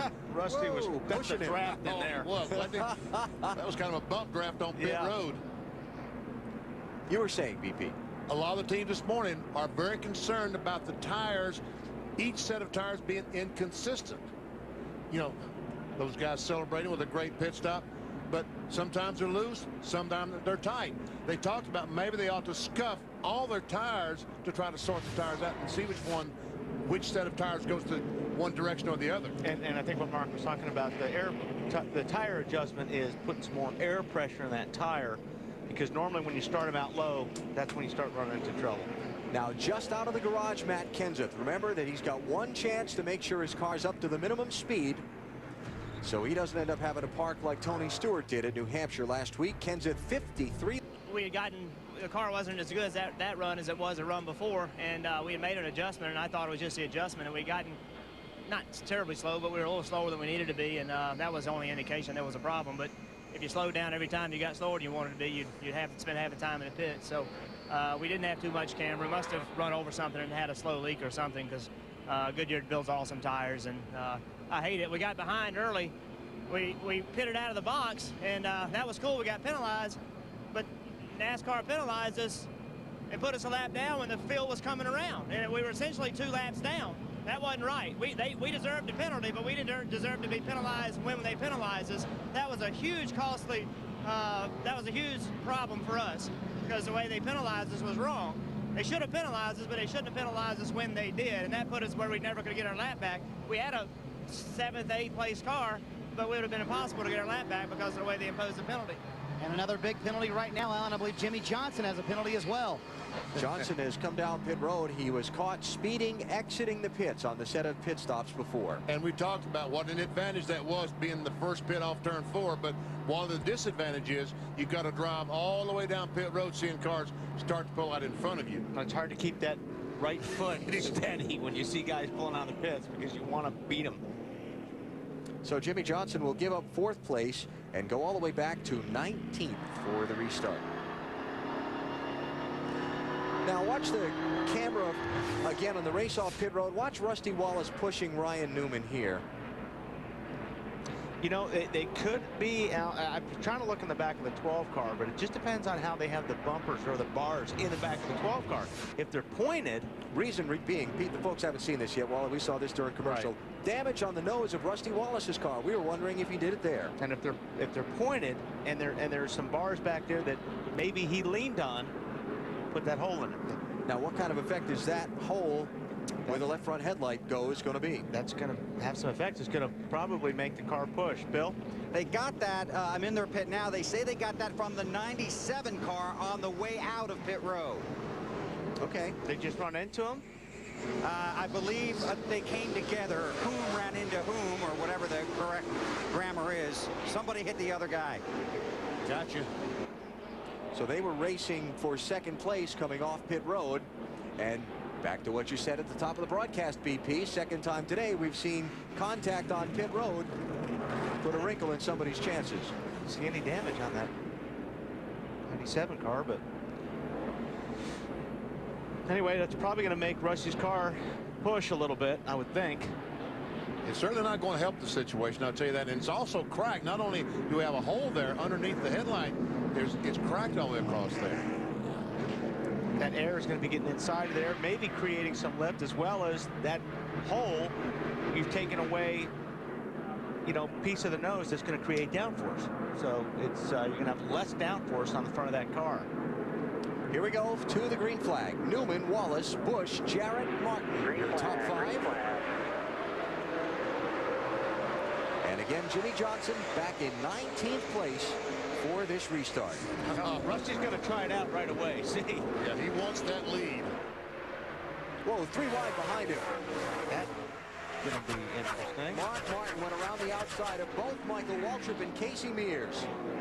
And for 2nd place, Kurt Busch, 97. Going to take the spot from Rusty. I never see Mark Martin going by that time by. He was in the 5th position, that 6th car. And just before that last caution flag, he was coming on strong, Mark Martin was. Won the race here at Dover in June. Led only the final 19 laps. He hasn't led yet today. But knowing what I just said a second ago, Martin fans should not worry. There's plenty of time. In fact, we're not even halfway. It's a shame that Casey Mears had those tire problems, because that 41 car, it's really fast. Yeah, very good. Yeah, it looks like Rusty is sliding back a little bit, so I'd be real anxious to see. And there's the 48 way back there. Where? I haven't seen him yet. I think he's right there. He is. There. Right behind Carl Edwards at 99. That would be what you call lost track position. Marty? And a lot of ground to make up for Jimmy Johnson. Currently, he's made up 1 spot. He's in 18th, but he's got a long way to go to get to the front. Jack, and now smartly, though, when they came down pit road to serve the penalty, did take out the spring rubber from the left rear that he wanted to. That should loosen the car up. Also, 2 rounds up on the left rear wedge bolt. That should loosen it up as well. And 1 round in the right rear. A lot of adjustments when they did serve the penalty. A smart move on Chad Canals' part. 97 car Kurt Busch is giving putting some pressure on that 12 car Newman. He's all over the back of that car.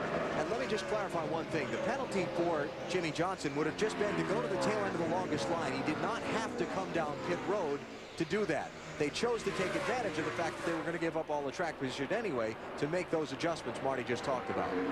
And once again, as Marty just said, Chad Canals, a winning crew chief for those reasons. Watch this. Trying to get Newman loose. Kurt Busch has not yet led today. Trying to collect 5 bonus points toward the championship. You get those if you lead a lap, any lap, during the course of a race. And we see a lot of drivers that get in the situation that Ryan Newman is in the 12 car. The 97 comes up, starts pressuring him. He just moves over and lets him go by. Ryan Newman is not that type of driver. He races every lap. These guys are. Now, he had nothing he could do there except just move over and let the 97 go by. But he really does race hard. So, new leader, Kurt Busch, out in front. Driver who's never had a lot of success here at Dover. Kurt has talked about this pretty freely this weekend. They've always run well in the first part of races here, but had trouble finishing it off. Well, he's running well in the first part of the race today. They've still got half the race to try and finish it off.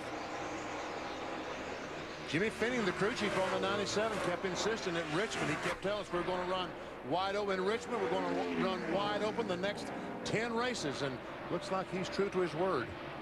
Dave Burns. And Alan, I want to go back to what I was talking about before they pitted or during their pit stop. The myriad of information, the amount of information that Kurt gave crew chief Jimmy Finning, and the way they talked through it. Kurt's car was doing one thing in traffic, doing another thing by itself, and he's gotten the car adjusted now with the help of his crew, where it could run for the lead. What a difference 2004 versus 2003 for Kurt Busch. You remember all the turmoil and trouble that the young man went through in this part of last season after the August run-in with Jimmy Spencer and the fan fallout that came from behind it. I see in Kurt Busch, just purely my opinion, but I see a young man really maturing as a big league racing driver, not riding the emotional roller coaster so much with the goods and the bads, really leveling it all out, like, for example, Mark Martin, who's done that so well over the years. Yeah, I mean, I think Kurt, I mean, like him or not like him, I know he gets a hard time from the fans, but tell you what, the guy wheels a race car. He drives hard, and tell you, he's going to be a threat to this championship. As they say in the garage area, he is a wheel man. So Kurt Busch now the 4th different driver to lead the MBNA America 400 at Dover International Speedway as we close into the midway point of this race. The 26-year-old from Las Vegas, Nevada, seeking his 12th. Good race for the lead here at Dover. As we come up on halfway, Kurt Busch trying to hold off Ryan Newman. Oh, he slid up the racetrack and he tried to get back down. The car got a little bit loose, but Kurt Busch held on. Tell you what, that 12 car, Ryan Newman, goes to the middle of the corner right there. And it's over so now. Well. So after Kurt led 12 laps, make that 11 laps, Ryan Newman's going to go back out in front and reclaim the top spot. Newman, the dominant driver on the day so far. This is back for 9th and 10th places. Greg Biffle and Jeremy Mayfield. Mayfield in the 19 going to move forward. Jeremy Mayfield in the 19 was won the pole position here on qualifying Friday afternoon. Mayfield losing 102 points after the lap 65 wreck at New Hampshire a Sunday ago that forced him to finish 35th in that race. BP talking about him starting on pole here in the June race. He finished 8th, starting from pole. Now Elliott Sadler and Jamie McMurray closing in. Meanwhile, we check our Little Debbie lap leaders. Ryan Newman back out in front. And he has been the man so far today. Matt Kenseth back out on track after that crash at lap 119 where he ran into the pit barrier. Tried to get onto pit road under the green flag, but besides Kenseth, it's been all Ryan Newman. Only other leader today, Ken Schrader, for 1 lap. Well, that lap there, Ryan Newman, once he got in clean air, he was a lot faster than anybody else. So once he got past Kurt Busch, 0.3 of a second faster. Matt Kenseth back on track. There are the numbers on Matt. 53 laps down in 33rd place. Shuffling him down to 7th in the championship. Jeff Burton's out, so in another 20 laps, Matt will overtake Jeff Burton. That's 3 more points toward the championship. And then we'll see what happens in the second half of the race. Did a good job on that car. I mean, that thing was a mess. That's 11th place change in hands. Elliott Sadler slipping back in the 38. And McMurray in the 42 picking up a spot. I heard, I guess it was Dave reported earlier. No, it was Bill that reported earlier that McMurray wasn't feeling very well. Hadn't heard anything more on that in the last little bit. And Jimmy Johnson trying to dig out of the hole. 48, Jimmy Johnson just passed the 20 car of Tony Stewart a couple of minutes ago. How's Tony Car looking, Matt? BP after that contact earlier in the race with Robbie Gordon, Tommy Dean, the tire trainer, tried to fix that right front fender, but Tony has been fighting an aero problem ever since. By himself, the car's loose. In traffic or when cars are around him, the car is tight. Trying to keep light of the situation and provide some humor. In fact, after the last stop when Scott Gertz dumped some water accidentally inside the cockpit, he said next time Gertz is going to hold the pit board sign, I promise not to run over you. Marty? Well, Matt, as BP would say, the 48 starting to go somewhere.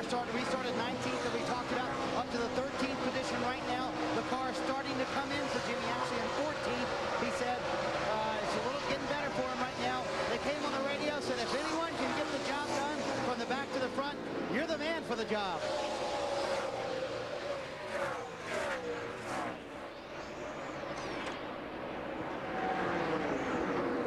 So that's the story on Jimmy Johnson. Now what about Dale Jarrett? What a solid drive for this team. As poorly as they've struggled, as much as they've struggled and poorly as they've run the last 2 weeks, Dale Jarrett up to 4th place.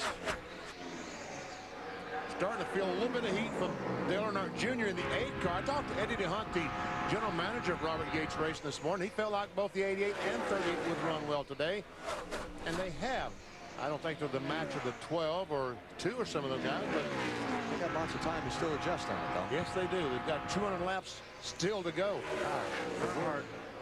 A lot of room up there, and here comes 6 of Mark Martin right behind him too. Matt, go ahead. Alan, he has closed in on those guys. In fact, about 12 laps ago, he came on the radio and said to Pat Trice, said, "Okay, Pat, we are ready to go." He's watching the 8 and the 88 battle side by side, Bill. Matt, the 8 car of Dale Earnhardt Jr. just a little bit tight right now. Just a little too tight for Jr. He's hoping to free up the car, and that would give him a better run here in the second half of this race. So taking his time, not really a major factor yet, but certainly right there. And considering points for the chase, he's in good shape, but want to make that car a little bit better in the second half of the race. So Earnhardt Jr. to 4th, Martin to 5th, Jarrett back to 6th. Ryan Newman putting a hurting on the field so far today here at Dover, but still 193 laps to go. You're watching NASCAR on TNT. The NASCAR Nextel Cup Series on the track at Dover, Delaware.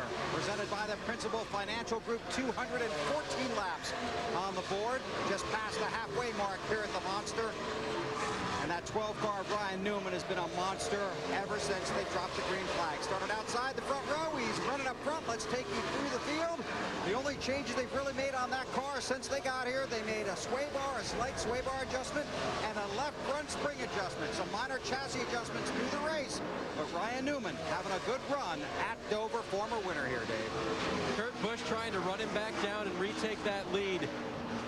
He radioed in just a few laps ago that his car was a little loose in the center, a little tied off. He recommends taking some air out of the left rear tire to help correct that. William? Dave, the 2 car of Rusty Wallace is just a little bit tight. Now, he does have that damage just where that left front headlamp would be. The crew has made basically a piece that would fit over that they could put on during a pit stop. But it'd really be hard for them to do it, because even if they do it under yellow, they'll lose so many positions. So hopefully the car will not get too bad. Rusty will be able to handle that. We'll see how it goes, Matt. Bill, 2 seconds back at Rusty Wallace's Mark Martin trying for his 5th Dover win. He said on the last one the car was good at the start, but got better and better, and then a little tight at the end. The good news for Mark Martin, he's on stickers now, but he does have scuffed tires for the rest of the race, Bill. The 8 car of Dale Earnhardt Jr. talked to Tony Uri Jr. this morning, the car chief on that car.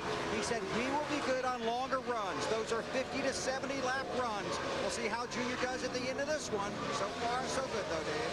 On the last pit stop for Dale Jarrett, they made another slight air pressure adjustment for a tight race car. Since the restart, he's lost 2 positions, but as you guys have mentioned, having a really good day here at Dover. Marty?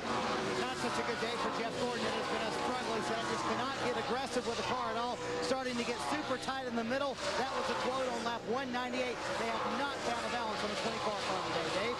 Jeremy Mayfield's crew chief, Kenny Francis, has taken a good look at his tires, including the right front. His assessment, he radioed to Jeremy, "Go get him. Your tires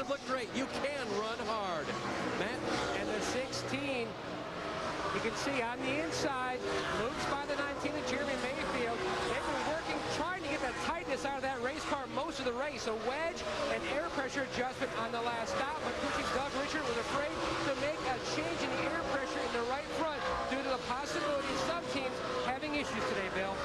And watching that pass in the 42 car, Jamie McMurray, his car is good, but still a little bit tight. But the car has been getting better. Took a look on the inside of the 19 there.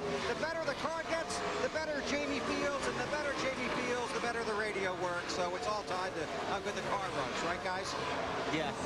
Yeah, I would agree with that. A good car fixes a lot of other problems. Well, then Ryan Newman must just be feeling on top of the world right now, because he has pulled away from second place by 4.7 seconds with 179 laps to go. And Newman in command. Dave, let's keep going through the field. How about Ricky Rudd? First, Jeremy Mayfield, you saw him sliding back just a little bit. He said, I'm sliding the nose, so that car just a little bit tight. Ricky Rudd, his car is really loose. 21 is not doing so well right now. And the 38, well, his car is loose entering the corner. He radioed that to his crew on lap 203. 18 car of Bobby Labonte on the last pit stop. The car was good enough that they didn't want to make any changes. No air pressure adjustments, no chassis adjustments. The driver saying the car is turning really well. He restarted 15. He's moved up 2 spots. Marty? Dave, 14th place for Jimmy Johnson after serving the lap 174 penalty for speeding off of pit road. His car has started to plow for Jimmy as he set on lap 214. Not very good right now, Matt. Tony Stewart running 15th. He's on this about a half a straightaway lead over Carl Edwards, who's in 16th. Tony not having a good day. He summed it up this way. It feels like we've got no suspension in this car. It's like it's a 2x4 in it, he said. Meanwhile, Carl Edwards, he's been battling a tight condition all day, but a very impressive run. Ran the Truck Series race last night out in Las Vegas, having a nice top 20 run this afternoon. So there are the lead lap cars. About to be one less as Ryan Newman works to go past Carl Edwards, the 16th place runner. And the other story of the day, Matt Kenseth back out on track. He's just passed Jeff Burton for 32nd place because Burton is out of the race with his crash damage.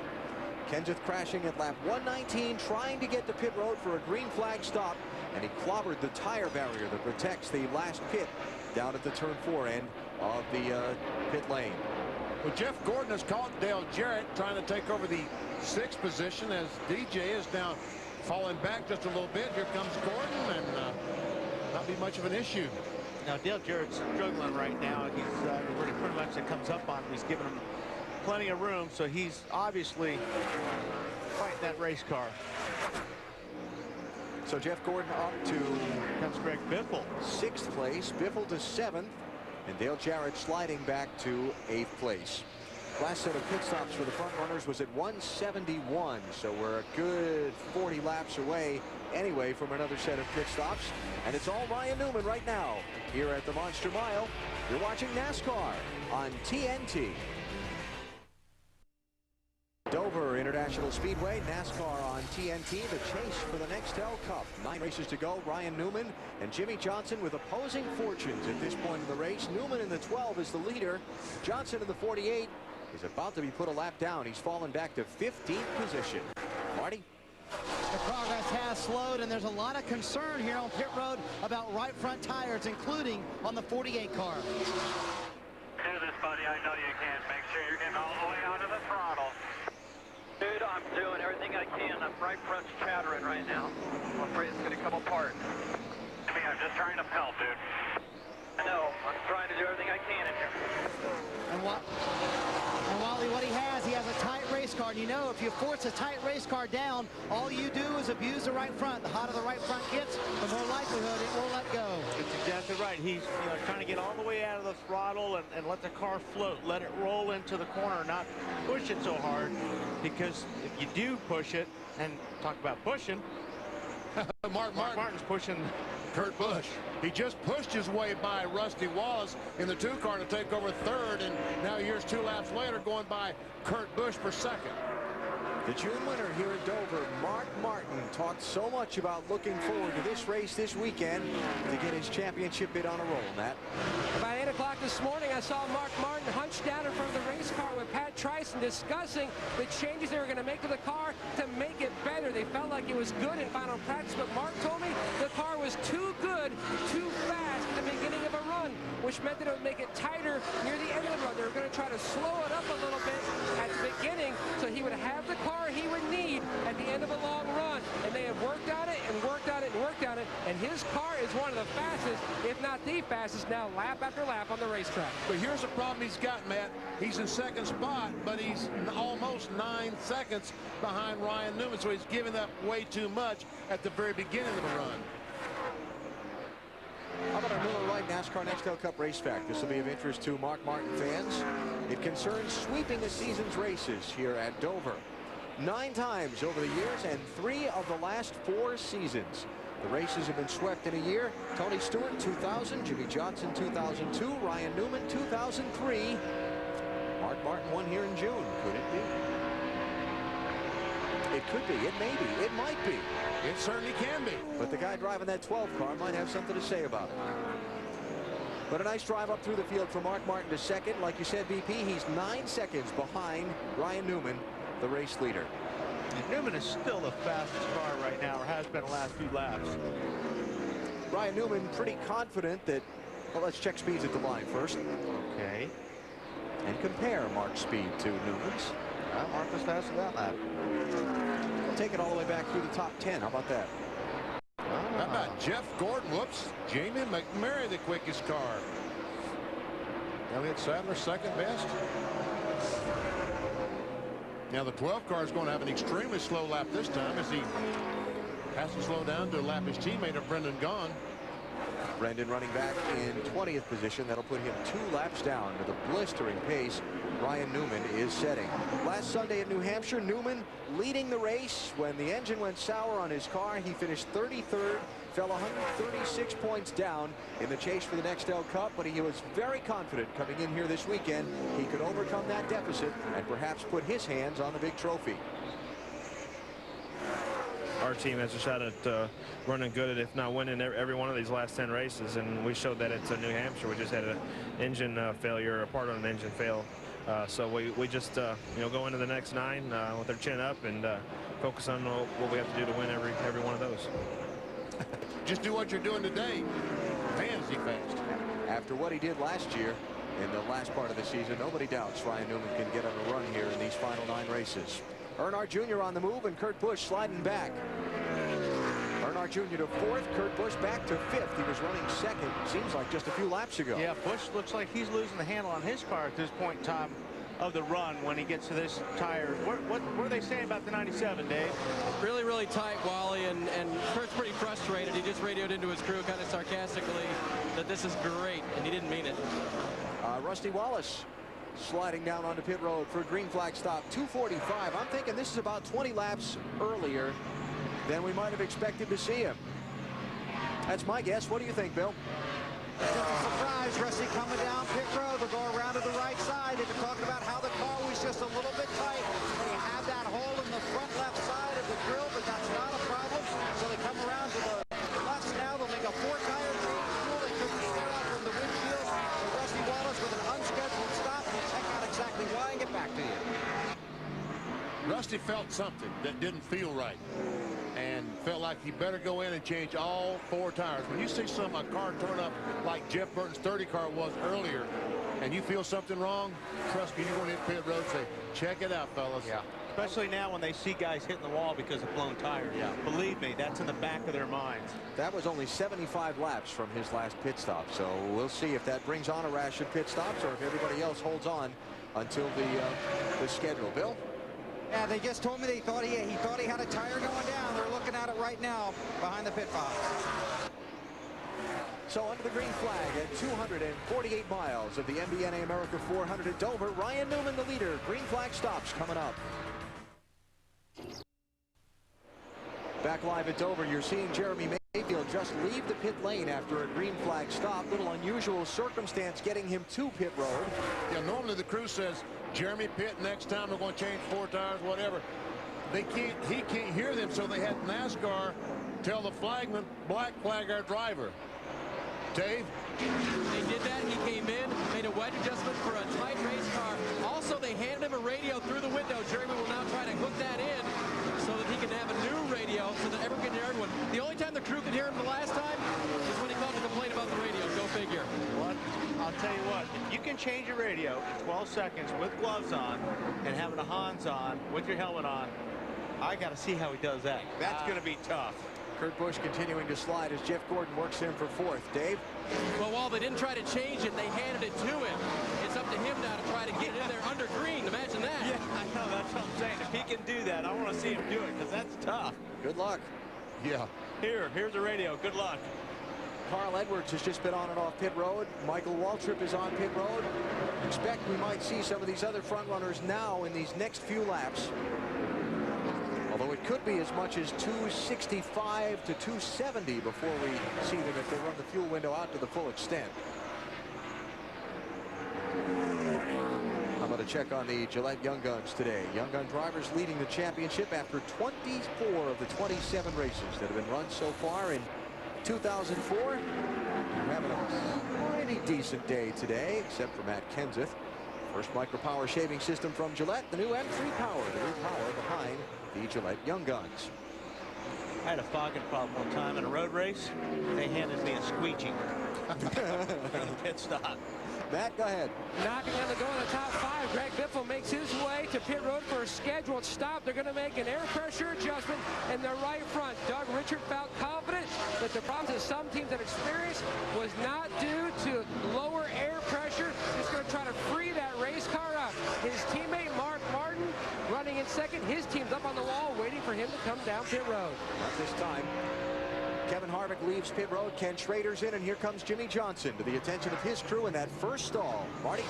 Yeah, Jimmy Johnson needs some help here. He needs a caution because they are one lap down now. They're going to make two separate wedge adjustments. The car extremely tight for Johnson.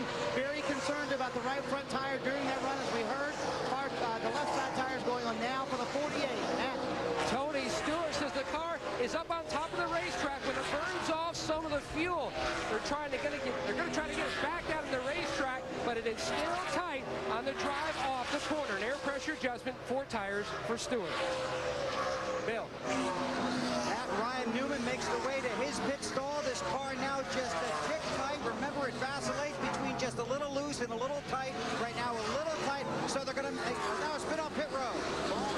He spun trying to get to pit lane, almost spun up into traffic, but kept the car down on the apron. Mark Martin was one of those coming at him. That was so close. He was backing up. I said, please, Bobby, hit the brakes. And at the last second he did, and all the cars were able to get by. Boy, if he had slid up into that speeding traffic in that bottom lane, that would have been devastating.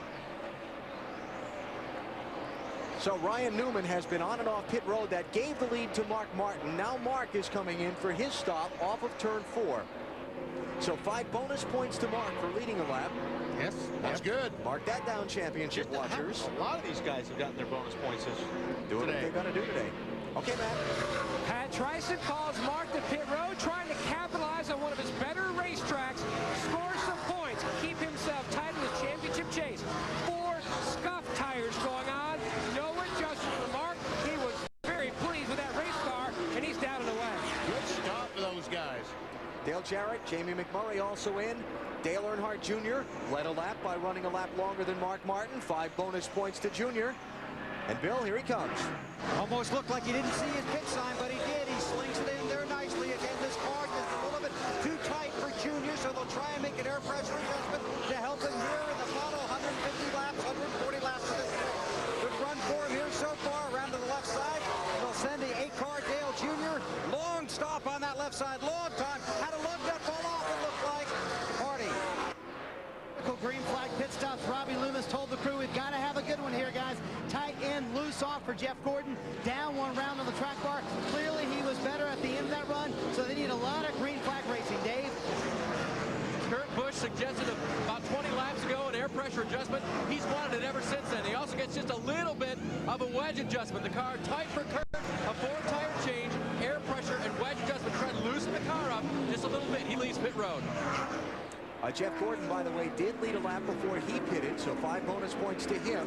Elliott Sadler on his way off pit road after his green flag stop. Dave? 38 car of Elliott Sadler, loose into the corner, but better than it has been. What they want to do is make a track bar adjustment. That'll be the wrench going in the window. And take on 4 tires of fuel as well, guys. What's that all about? What's this all about? The 88 car scoring by the 12. That would be getting back on the lead lap is what that would be. Well, yeah, I understand that, but we haven't seen anybody pass the 12 all day except Kurt Busch did pass him one time, didn't he? You remember last time, when was it here? Let me just look back over my notes here for a second. Just after a restart, Kurt Busch went by, led him for a few laps, and then as the laps went on, the set of tires, Newman held more of his speed than the other guys. Yeah. So maybe he's going to need a few laps to get the steam going before he reestablishes that dominant pace he had. Could be, but it was good for Dale Jarrett. It's got him back on the tail end of the lead lap for now.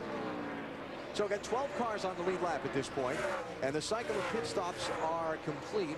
And an anxious moment for Bobby Labonte and for Mark Martin as Labonte tried to get to pit road for his green flag stop at lap 262.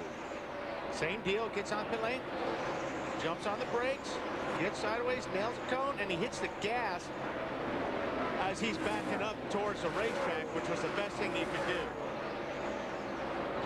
We saw Matt Kenseth earlier, a green flag stop. Same deal. Watch this as he hits those tires full of water to protect the 48 pit crew or whatever pit crew would be there. So Matt Kenseth losing 53 laps to repairs in the garage area. He's now in 32nd place. Ryan Newman trying to overcome his New Hampshire problem by gaining maximum points at Dover. He's led the most laps so far today.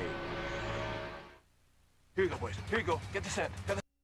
1985, this Dover International Speedway had just 22,000 seats. The popularity of the racing here, where it now has 140,000 in their most all sold for today's race. Ryan Newman putting on a pretty dominating performance this afternoon, leading second place Rusty Wallace by 9.5 seconds with 123 laps to go.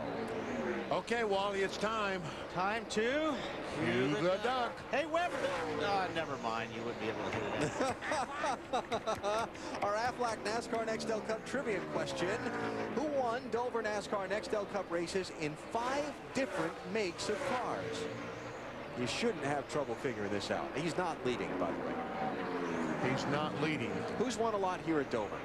Well, Ricky Rudd, Rusty Wallace. Keep going. Mark's always done it before. Keep going. Jeff Gordon. I got to help you out. It's good to be the king. Richard Petty and Bobby Allison both have 7 wins here at Dover. Richard did his in a Plymouth, a Dodge, a Pontiac, a Ford, and a Chevrolet. Well, that's why you wanted a Ford. I forgot about that. 46 Dover races, 16 top 5s, 26 top 10s. Richard Petty, the king. It's good to be the king. Here comes Marcus Martin. Rusty Wallace, by pitting before all these other cars, he was back on the racetrack with 4 fresh tires. He was able to gain on Mark Martin and actually the 12 car. But now Mark has the advantage on tires, and we see he's caught the 2 car trying to take over that second spot. All right, so that's the race for second. How about Jimmy Johnson? He is back 1 lap down in 14th place. And let's get an update on what's going on with him. Is that Marty? That would be me, Alan. He's going to need to pass some people if he wants to get the lucky dog. Remember we told you, he said he felt like the right front was chattering. Ooh is right. That is the right front inner part of Jimmy Johnson's tire. That would not have lasted much longer had he had to stay out on the racetrack much longer. I can't believe he was driving on that thing. I mean, I can't believe it held up. Well, that'll get some people's attention down on pit road. So Jimmy Johnson is back in 14th place and a lap down, trying to see if he can pass Jeremy Mayfield, get a caution, and get the lucky dog. Never know. A lot of time to go. Still 118 laps left in this one. There's Mark Martin running third. Remember how much Mark Martin talked last week at New Hampshire about, well, we've just got to get through this race and then we can get to Dover. And really, when you talk to all of the teams and drivers down in the garage, they all have a race or 2 in mind. They've just got to get through and get the best they can, and a race or 2 in mind that would be their strengths and the ones they're really drooling about getting to here in this chase for the championship. Mark passed Rusty Wallace to second. This Dover race, the one he was drooling about trying to get to. Elliott Sadler is running back in 7th place. We talked with Elliott about that earlier this weekend. He talked about the races you want to get through and the ones you need to capitalize on. New Hampshire was a race that if we figured we got a top 10 at, that was just like a win for us. Same thing we get to Talladega and Martinsville. If we can just get through there with top 10s or whatever and run all the laps, we should be fine. When we get to tracks like Charlotte, Atlanta, Kansas City, We're looking for top fives. We're looking to lead in a bunch of laps and have a shot of winning a race. That's where we've been excelling at this year. So we've kind of itched those tracks out to hopefully be good at. And the rest of them, you got to kind of take what they can give you. Kind of like a PGA guy playing golf. Some of the pins you go for on Sunday, and some of the pin placements you don't. You go for the center of the green, get what you can get, and get out of there. And that's kind of the mentality we have for the last 10 races. Well, I think one that they're all worried about deep down inside is Talladega. Oh, yeah. That's the one that, you know, we talk about getting caught up in somebody else's mess. Well, that can happen a lot. You knew, talking Talladega and talking Elliott Sadler, that this would probably come up then. Last year, little contact, and Elliott Sadler in the 38 car flew like a kite. Watch this. You thought he was wild before. Over and over and over. And Talladega, the real wild card race in the chase for the Nextel Cup. That is next Sunday, NBC with the coverage. Will the big wreck happen? If so, how many will it claim? And which of the championship contenders will it hurt the most in terms of their title hopes? 1:30 Eastern next Sunday, NBC. Talladega. Ryan Newman, well out in front of Mark Martin, but still with 112 laps to go. He didn't have his problems in the June race here till the final 100 miles were underway. This one through the middle stages being dominated by Ryan Newman. He has led so far 220 of 295 laps, and he's about 9.5 seconds ahead of the second place driver, Mark Martin. Championship standings as they run on the racetrack. Kurt Busch is running in 5th position. Jeff Gordon is running 4th. Earnhardt Jr. leader coming into the day is 8th. Most of the championship guys having pretty decent days. And Mark Martin running in 2nd position on the race. We see Jimmy Johnson now 69 points behind. Matt Kenseth, of course, the driver is struggling on the day after the pit road accident at lap 119. Tony Stewart starting to make a move up through the field. He has just passed both Dale Earnhardt Jr. and Jamie McMurray for 9th and 8th places, respectively. And there's the race for 11th spot. Jamie McMurray having a pretty solid day at Dover, running in 9th now, and holding off Kevin Harvick for that near $1 million bonus. Junior slipping a little bit, huh, Bill? Yeah, they're not very happy with that car. Asked them what they did to it, and they said basically nothing. He's tied into the turns and loose off. And Alan, that last pit stop for them, 18.23 seconds. Ouch. Yeah, that really hurt. 5 or 6 seconds slower than the other cars. And these guys, Junior and these guys better hustle, because this fellow, Ryan Newman, in the 12, is coming up behind them fast. Yeah, he's putting a lot of cars a lap down right now. So you're right, BP. I mean, obviously they're driving as hard as they can, but man, he is setting a pace. 12 car Ryan Newman. We've taken you through the field a few times today. Let's take you inside the field and get you some stories from deeper in the pack. Matt Yoakum, you're first. Carl Edwards runs in 15th. He was very impressive in the Craftsman trucks and continues to impress here in Nextel Cup. Today marks his 6th start in Cup. He debuted at Michigan with a 10th. He has 3 top 10 finishes. Crew chief Bob Osborne told me this morning they have gelled quickly, still working on the magnitude of terminology, meaning how much the car really is tight when it's tight and how much it is loose when it's loose. Mark Martin, Kenseth, and Busch all scored top 20 finishes in their debuts here at Dover. This young kid is trying to keep that streak alive, Dave. Matt Scott Riggs couldn't wait to get back to Dover, the site of his only top 5 finish this year, but it hasn't gone well. I talked to crew chief Doug Randolph this morning. He said, we changed the rear end housing on this car. You don't hardly ever do that, but we were so far off, we went back to something we knew that we could handle. Unfortunately, the car has been tight all day long. On that last stop, they pulled a spring rubber out of the left rear, indicating still tight, and he's running several laps off the pace at this point. Bill? Dave, a few weeks ago at the California Speedway, Jimmy Spencer did something he's never done before. He wore a full face helmet in a Nextel Cup race. Spencer was the last holdout that wore an open face helmet. He tried it in a test at Bristol, did not like it, but decided to use it in California. He was highly influenced by Ryan Newman, who went over to Spencer's shop, talked to him about it, said the full face is safer, especially, Jimmy told me this morning, in the case of fire. Spencer's son, Jimmy, runs in the Hooters Cup. Jimmy said he's always made his son wear a full face helmet. He just couldn't look at him anymore not wearing it. So Jimmy Spencer in the full face helmet. So the field's very claustrophobic. Marty? It was not today that Bobby Hamilton Hamilton Jr. was hoping for or expected, currently running in the 31st position. But Harold Holley told me that this is their real first baseline test for 2005. This is the first Harold Holley built race car at PPI, originally built for them to go test at Kentucky with. Then when Bobby Hamilton Jr. got in the seat this year, they said, let's go run it over, see where we're at. They're running 31st, as we mentioned, so at least they have some notes to work off of, a place to start building cars for next year. Hamilton Jr. had an extended stay on pit road earlier that dropped him the laps behind the leader that he has fallen some 11 now to Ryan Newman.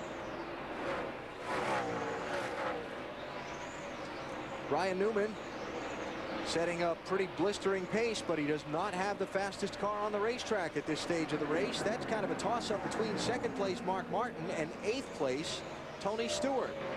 All of a sudden, Stewart's found some speed in that orange car, Matt. The 2002 champion and this team playing like champions today, not giving up. We told you earlier, Tony said it feels like the suspension's gone in the car. It's like it's riding on a 2x4. They made an air pressure adjustment. He is now one of, Alan, like you mentioned, the fastest race cars on this track. Knowing that he's got to capitalize on a place like Dover, knowing his past success here of 9 top 5s and 11 races, his worst finish here, 11th, knowing that he is deep in the points, he has got to start making his move today to keep the leaders in this championship chase in touch. One thing that they probably dropped the pressure to put some grip in this car, and also these cars are so stiff. The only way you're going to make them softer during a pit stop really is to let the air out. One thing these guys, and that's what they do. They got to be careful about that right front. Well, that's right, because too low of air pressure, we'll see tire troubles like we've seen with a couple of cars today. What Tony Stewart and Mark Martin and everybody else on the lead lap need right now is a caution. They need a chance to regroup and catch up to Ryan Newman and start this race fresh again. Rusty Wallace could use that yellow, huh, Bill? Sure could, Alan. Just wanted to update. They did have a chunk missing from the right front tire. Rusty called it on the radio and turned through, made the mad dash on the pit road. They made the 4-tire stop. They just talked to him on the radio. He said, I'm just trying to take care of that right front tire. They said, take care of your car, bud. So Rusty pitting out of sequence, but still running forward on the track. But he is out of sequence with the leader. He's out of sequence, Bill, but he might be able to make it on one. I think he can make it on one more stop, and all the other leaders have to stop again as well.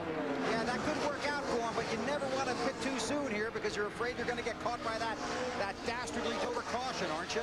That's all these cars need. That's right. Well, and that brings up another whole strategy discussion, Bill, and Benny and Wally, is that these guys all pitted at about lap 260, lap 265.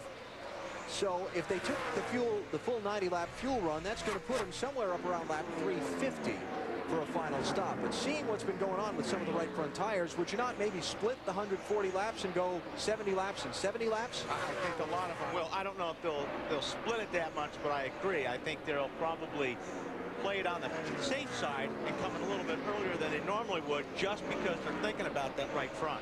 As soon as they start feeling something wrong with the car, they're going to call the crew chief and they say, okay, as soon as we get to our window, then we'll stop. Just want to make sure you don't pit and then, as Bill said, have that dastardly Dover caution come out. It's the MBNA America 4 came off pit road after an unscheduled stop. And Bill, what happened? Right front tire separation along the shoulder. A bunch of teams have been down here in the 2 pit, including his teammate, represented the 12 of Ryan Newman. Some other guys were down here. You can see the car. This is behind the pit. Rusty felt it, brought it down here very slow. So that's the second tire. The first one obviously wasn't nearly this bad. So it's a right front tire problem for the 2. And as we talked about, there is concern on pit road about this happening again. And unfortunately, Bill, that's probably going to happen again to the 2 before this race is over. Yeah, because there's nothing you can do about it now.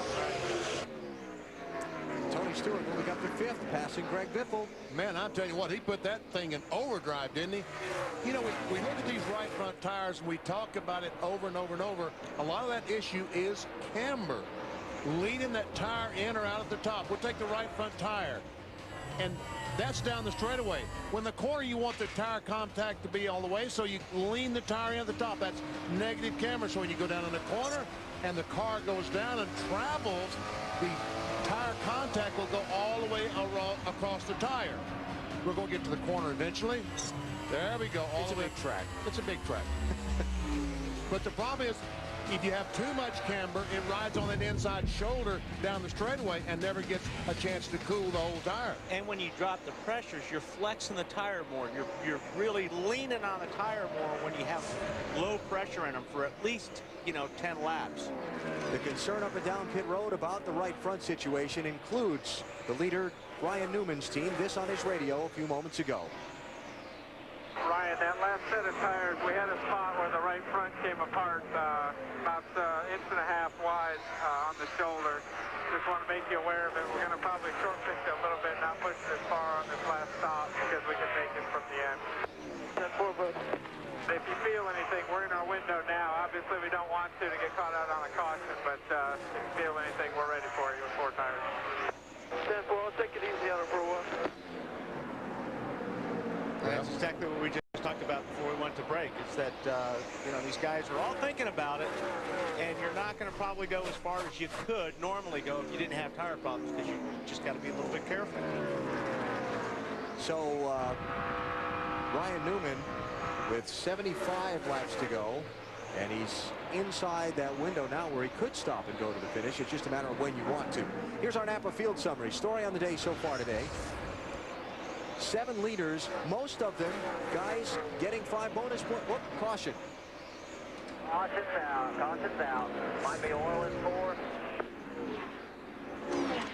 And Jeremy Mayfield, the 19 car, appears to he's going to be the Lucky Dog Award winner. Very lucky dog, Yes, it is. especially in this points race, that's going to mean a lot. Could mean a lot. They got a piece of debris they've been talking about in turn 3 for a while. Now there's a report possibly of oil in turn 4. So that's the reason for the caution. Bad luck for Rusty Wallace. That's going to trap him 2 laps down by having pitted under the green. Good luck for some of these guys like Mark Martin and Tony Stewart that are trying to catch Ryan Newman for the lead, because they get to throw a fresh set of tires at it and close up on his bumper for the restart. Yep, they erased that 9.5 seconds that Ryan Newman had on him.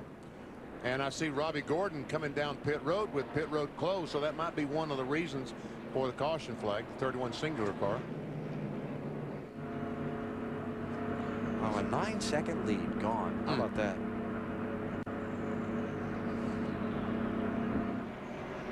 Yes, Jeremy Mayfield is officially the lucky dog. Robbie went by his pit, and he is driving in the garage. So apparently they have decided to make a spring change on that car and figure out why its handling has been so well. Yeah, Robbie has today. been way off today, and he's been up in that high groove and struggling a lot today. So I think they're going to probably turn this into a test. So here we go with what will be a critical final set of pit stops. There are just 10 cars on the lead lap, so hopefully people won't be bouncing off each other on the pit road with just that few cars. Yeah, hopefully. But we'll see. Don't count it out. Ryan Newman separated from Mark Martin by a good number of lap cars, so he should have the clean in and off pit road and hold the lead unless something really goes wrong in his stop. See the gap there? Mark trying to catch up before that speed limit's stripe right there.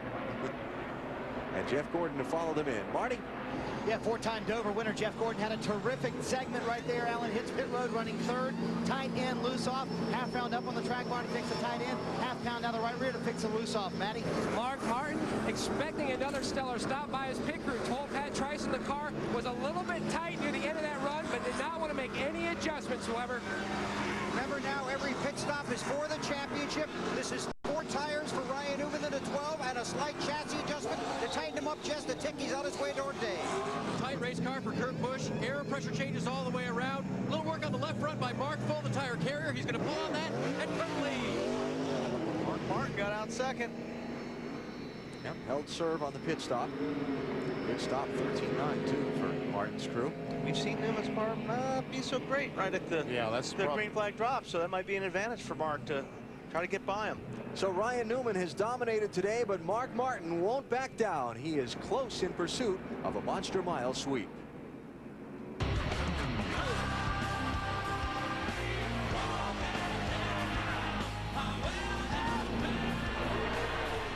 First, let's meet him. Matt Borland, crew chief, Hazlet, Michigan. Ray Ocean, front tire carrier, Salisbury, North Carolina. Dennis Terry, front tire changer, Mooresboro, North Carolina. Britt Goodrich, Jackman, Gastonia, North Carolina. Trent Cherry, rear tire carrier, Saginaw, Michigan. Joe Piette, rear tire changer, Wausau, Wisconsin. George Whitley, gas man, Chalkawinity, North Carolina. Steve Berner, catch can, Colorado Springs, Colorado. And no matter what happens, whether something goes well or something goes poorly, the driver is always in the spotlight, especially in this chase for the championship. But I can tell you, these pit crews, not just the over-the-wall guys, feel the pressure every week as well. And they know they are 9 races away from possibly winning the championship. Still under caution at Dover, Ryan Newman leads. You're watching NASCAR on TNT. Mayfield. Trouble that's been ongoing through the day that brought him back to pit road a couple of times on this yellow flag, Dave. Remember when he changed that radio under green, Wally? Yes, I... Well, no, he didn't. Well, they handed it to him anyway. Exactly. There's no way he could have gotten that done. So finally, they changed out, strapped it up on their first pit stop in here. And then they were not able to, however, communicate with Jeremy. So they changed helmets, and now I believe they've got the problem fixed. So there's all kinds of wiring going on. And Dave, we're just watching the car right now. You can see Jeremy, without his gloves on, is still working with the radio and trying to get everything hooked up. And now he just reached for the gloves and is starting to pull them on as we get ready to go back to green. Dave? Just going to check in with Jimmy Fennig real quick here, Jimmy. You think you've got the car right for Kurt? We've been struggling tight all day. You know, we'll just have to see what goes on here and see if we made a lot of adjustments there, see if we got it out, and see what happens at the end. Working hard down here, Marty. Robbie Loomis is going to call the green flag. You've got him in position. Can he win it? DuPont Chevrolet race team, they've worked incredibly hard all day. We're up there where we need to be. Got 65 laps to go with Jeff Gordon, the DuPont car. I think we can do it. These guys have worked hard at it today, Bill. At Borland, how was your right front tire on that car?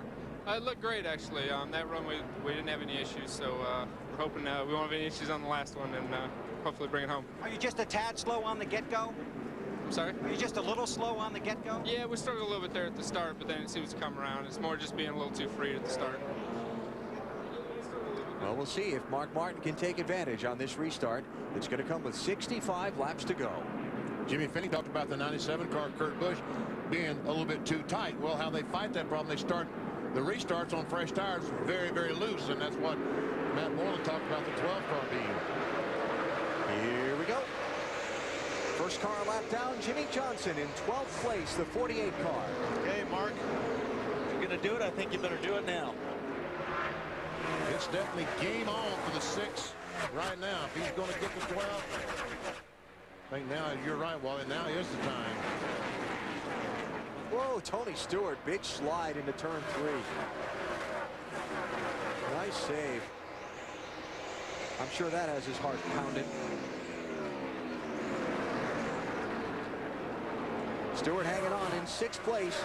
Great rally from an ill-handling car for much of the early part of this race. His team kept working at it and working at it.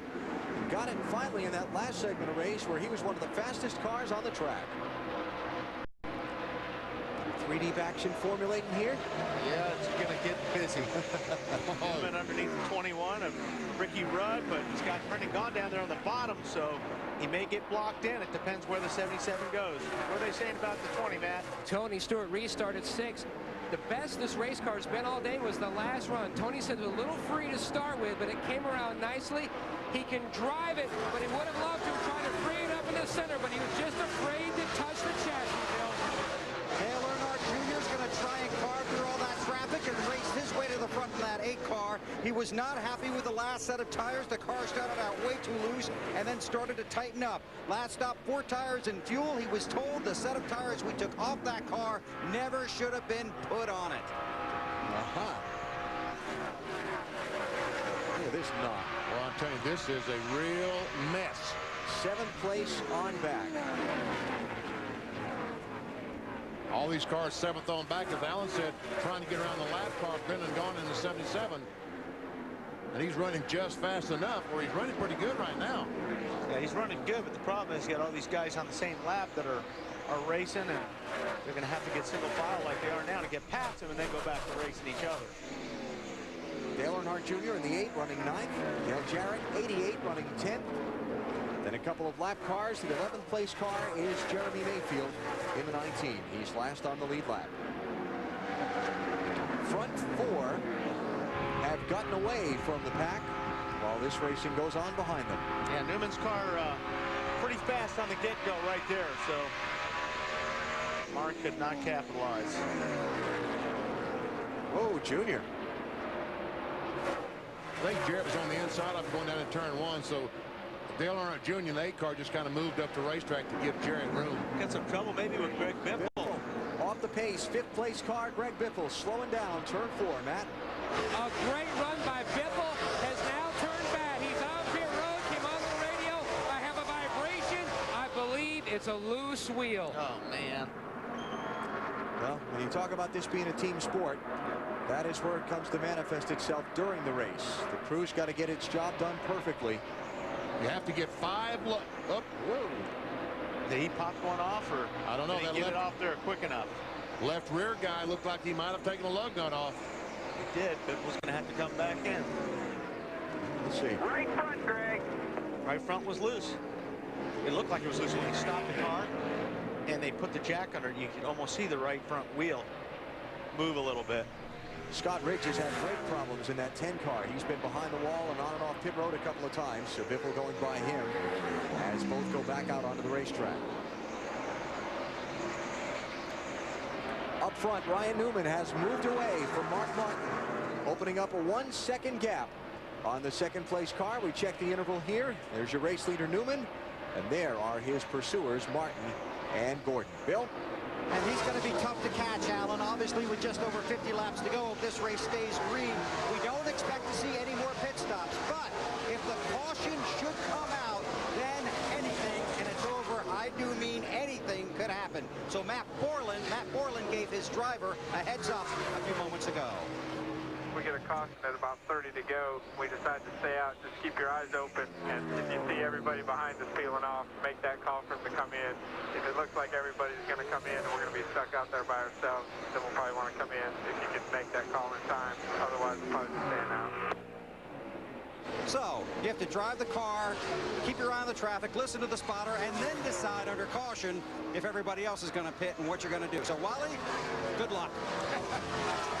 Simple job, isn't it, Bill? Man, oh man, these drivers, they earn their money, don't they, Benny? What are you going to do? You're coming around, you're watching out your rearview mirror, you got the commitment line, you've had the best car all day, you're going to stay out, you're going to come in, or 4 tires going to beat you, or 2? Man, oh man. The problem is, especially where those guys are pitted too, Bill, that, you know, Matt can't see pit entrance. And so, you know, by the time you see what's going on and you tell your driver, you may have passed pit entrance if you want to make that pit stop. So that's why they leave it to the driver. You got to keep one eye looking out the front and the other eye looking out the back. How do you do that? Well, I'll teach you, because when you shoot, it's similar. You have to use the same kind of sight pattern. You had to know that was coming when you kept that discussion going, Bill. Yeah, my mic's dying. See ya. That was reference to Bill's skeet shooting on the Discover Card Countdown to Green feature with Matt Kenseth at his cabin up in Wisconsin. There are a lot of clay pigeons out there that really like it. Yes, there are. And by the way, for those of you who remember the reference earlier to Ryan Newman losing his mirror when we were talking about him keeping an eye on the cars in the rearview mirror, the mirror he lost was the little mirror that mounts on the left side roll bar for watching traffic to your inside when you're getting ready to turn left into a corner, not the main mirror up inside the car where you look at those that are directly behind you. Right. That little mirror that he lost would be a good one to see if the cars are going to be coming down pit road, though. Probably better than the one in the center of the car. What, I don't think he needs any mirrors today. No. So Newman out in front with a 2.5 advantage and 50 laps to go. Time for our last commercial under green flag condition in this race. This is a local break. We'll be keeping an eye on things for you here at the Monster Mile. You're watching NASCAR on TNT. Those ATVs. Nobody's more in tune with motorsports than Yamaha. By Sunoco, official fuel of NASCAR. If it's good enough for NASCAR, it's good enough for your car. Sunoco. Ryan Newman is the leader here at the Monster Mile. A day he has dominated so far, but still 41 more treacherous trips around this tough track to go. Newman leading Mark Martin by 2.29 seconds rather. There are 10 cars on the lead lap. Most of the 10, the drivers competing in the chase for the Nextel Cup. Matter of fact, of the 10 drivers in the championship, 9 of them are in the first 11 spots in this race. One other well back because he had some troubles earlier. Matt Kenseth, we're talking about, who had the pit road crash at lap 119. Terry Labonte going a couple of laps down. And Ryan Newman, the 12 car, he has driven away from Mark Martin, as Alan said, 2 1/4 seconds the lead over Mark now. Although the last time by, Mark was a little bit faster, but 2 1/4 seconds to make up. Yeah, I don't think Newman has shown everything he has. I think he's driving the car comfortable. He's comfortable in the car, and he goes as fast as he needs to go. Ryan Newman, winner of both races here at Dover in 2003, led 162 and 106 laps in those 2 races respectively. He's led 286 today. That lap certainly Newman won't be fast because he was passing Kenny Schrader. And Dale Jarrett showing a little speed. Mayfield showing a little speed. And Jeremy Mayfield has been the fastest car the last couple of laps. And Elliott Sadler's been slipping back some in that 38 car. Yes, he has.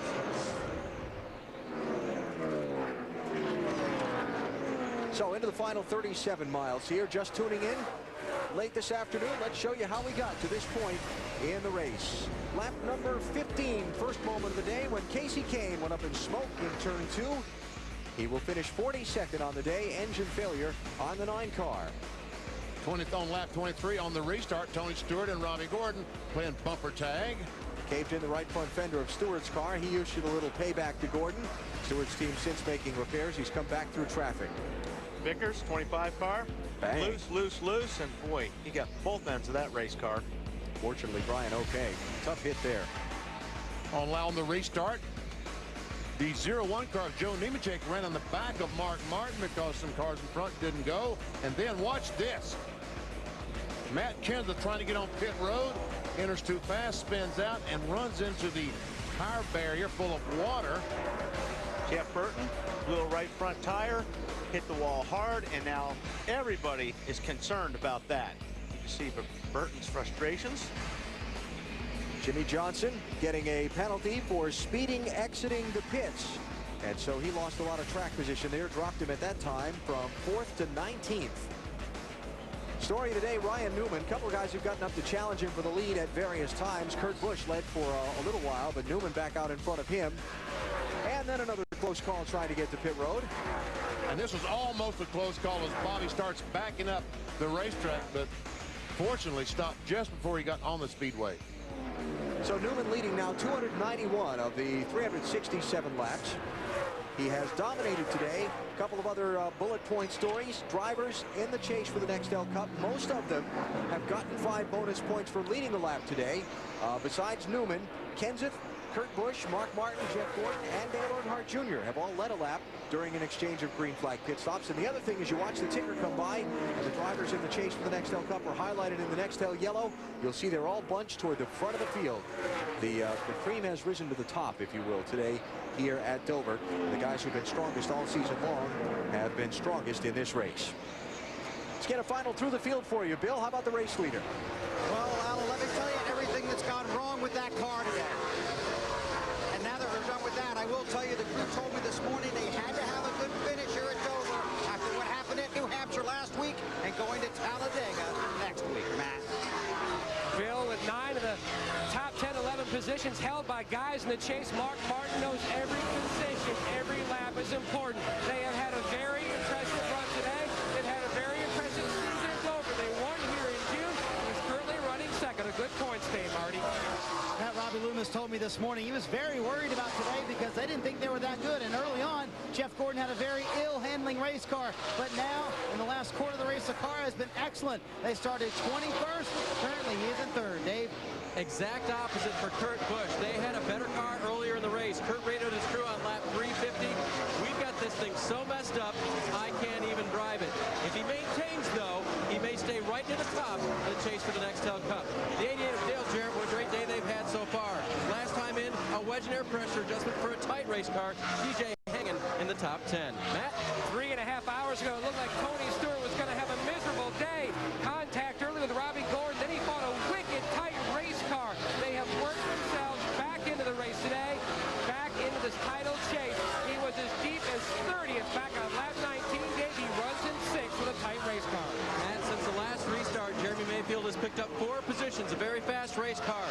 hasn't led a lap yet today, as Alan referenced just a few moments ago. That's something they really wish they had done, trying to move up from 10th place in the chase. Bill? Dave, after the race at Richmond, Jamie McMurray was heartbroken that he didn't make the chase for the championship. Their mission, finish 11th in the standings, get to the stage in New York. They came in here 11th. They're trying to hang on to that, and it's been a wild ride for him. His radio didn't work. He didn't feel well, but he's trying to hang on to it. There's the 8 car, and there's a 38 off the pace. He's off the pace. Looks like he has an engine problem. Wally, didn't he poof or something up in the 3rd and 4th corner? Well, I saw him go really, really high up the racetrack, but not sure if he has an engine problem or he thinks he's got a tire issue. He has been very slow. Right rear they're talking about. He's been very slow for about the last 5 laps around the racetrack. Dave? No, you're correct. A flat right rear tire is what they're saying. They'd also been battling a little bit of an overheating problem, but they don't believe it was a big problem. So no motor issue. Flat right rear tire for Elliott. He came into the day 6th in the chase for the championship, trying to move up, but this is not going to help. Right side tires only, and we'll see how much that costs Elliott Sadler. He was running 10th. It might, well, he's going to get a penalty too, and that's going to cost him even more. Yeah, it looked like he might have been speeding just a little bit as he entered pit road. He was, according to NASCAR officials, so a pass-through penalty. Elliott Sadler will have to come back down pit road and drive through it at the 35-mile-an-hour pit road speed limit, and then rejoin the competition. That's going to hurt. Yes, it is. So 24 laps to go. We'll see where that shakes out for Elliott after he serves the penalty. He was past the opening of the pit road before the crew called him in. We were doing a through the field. Bill, you were about to tell us about Dale Earnhardt Jr. in 9th place. That's right. He's had an up-and-down day as well. The car right now really, really loose, but Junior came in here tied for the lead in the chase for the championship. There's a lot of things he learned from his dad, and certainly one thing is big picture, get the finish, get the points, and something about that Talladega race next week for him. Bill, it's been a nice recovery for Jimmy Johnson. The lap 174 speeding penalty for exiting pit road too fast. They had to come back down pit road. The car is very good right now for Jimmy, and if we do get a caution, he's in the 10th position. He would be the lucky dog because he is 1 lap down, and they could make some hay because the car is very good. They could pass some people. So there you go, your top 10 drivers, and 9 of them are on the lead lap. Johnson, the first car, 1 lap down, and Elliott Sadler just having served his drive-through penalty and still waiting for the scoring to cycle through on him to see where that knocks him back to. It's going to knock him back. The reason I thought maybe the 38 car had an engine problem, we'd heard some discussions during one of our caution flag periods commercials that he might have to be pushing out some water. But obviously it was a flat tire, not an engine problem on the 38. And by the way, Matt Kenseth has just taken his car to the garage. He cannot gain any more positions with the remaining laps in the race. He is 30 laps behind the next car in line, and there's only 20 to go. So he's parked for the day. Kenseth will finish 32nd. Ouch. Let's see. Elliott Sadler's going to come out 20th. 4 laps down. Yeah, it's about 3 and change, almost 4 laps down to Ryan Newman. Dave? And the right side tires for Elliott were both up on air pressure, so there must be something else going on there. By the way, on that motor VP, I did check with Doug Yates. He said the water temperature was about 230. There was some water being pushed out, but he wasn't concerned about it. Oh, good. Thank you, Dave. Just thinking on Elliott Sadler, if he had not gotten the speeding penalty, he might have come off that unscheduled stop about 13th or so. So 25 points. Yeah, well, let's see. 4, 8, 10, 4, yeah, it might be about 20 points that just cost him the extra speeding penalty. So, story on his day, gone south in the closing laps. No such thing for the race leader Ryan Newman, who continues to set the fastest lap on the track, circuit after circuit after circuit. You see Newman coming into the picture right up behind Elliott Sadler. What a car, what a drive, what great work by the pit crew today too. He's gotten off pit road first on every stop when he's come down. Oh, he has been just phenomenal. But you know what? He was pretty doggone good here last year as well. Yes, he was. Let's talk about the season for Ryan Newman. He won 8 races last year. This year, but 1. Michigan in June. And a lot of people picked Ryan Newman to win the championship and wondered, after the struggles they had over the spring and the summer, if that would be possible, if he would even make the chase for the Nextel Cup. But a nice late rally in August got him into the chase. He had a couple top 5 finishes in 3 races that kind of pushed him over the top. And now Newman with a chance, after getting evened up with everyone, to make another late fall push like he did a year ago and try and deliver a knockout punch for this championship trophy. It's just interesting how these guys rise to the occasion, like Jeremy Mayfield did in Richmond. And, you know, these guys led all the laps. They're going to get the points for that. They've won the race. They did just everything that you could practically do. And that's what they have to do for the rest of the year. If he can last for 15 more laps, that's the problem he has now. Mr. Weber. Yeah, Alan, the story you just told, believe me, they picked through, they heard those rumblings, and they know people are watching them, question whether or not they'd be able to make it. So when they did get in, it was almost like, okay, we're going to reaffirm our own personal beliefs. We know we can do this. Now we're going to show we can do this. They're showing it now. I have never heard, Bill, just thinking back to the interview with Ryan Newman after he fell out of the race in New Hampshire a week ago. I never heard somebody who fell out in the first race of 10 that'll decide the championship sound so optimistic. Remember what he said? Yeah, he said, they said that if we run the next 9 like this one, everybody else is in trouble. And that's exactly what they believe. They have tremendous confidence, and he's had that basically since he got in here. And a lot of that comes from Matt Borland, who really doesn't like talking, doesn't like telling you about his car or anything.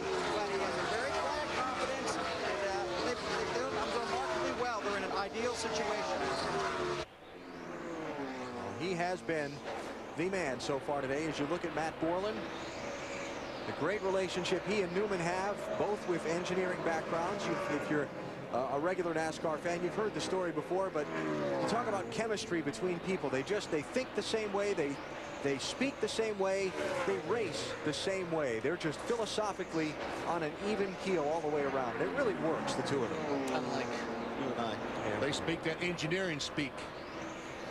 Here's a race for 4th and 5th places as Dale Jarrett, the 88, tries to get up and do something with Kurt Busch for that number 4 spot.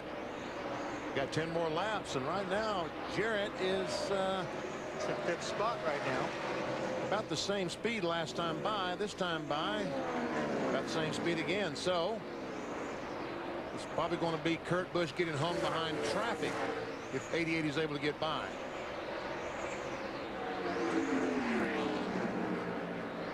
Goes underneath Brendan Gaughan. Gaughan's going to give him plenty of room. Junior. Yeah. Well, you said that's a surprise, but I mean, Junior is in 9th. Yeah. I mean, Ryan Newman has lapped just about everyone. So Junior falls a lap down, and you see the standings as they run as we get into these closing laps. Kurt Busch, Jeff Gordon, and then it really starts to get jumbled up from there. Sadler losing some ground with the run. Now that minus 100 points if they finish as they are now. Kenseth with the 32nd place finish.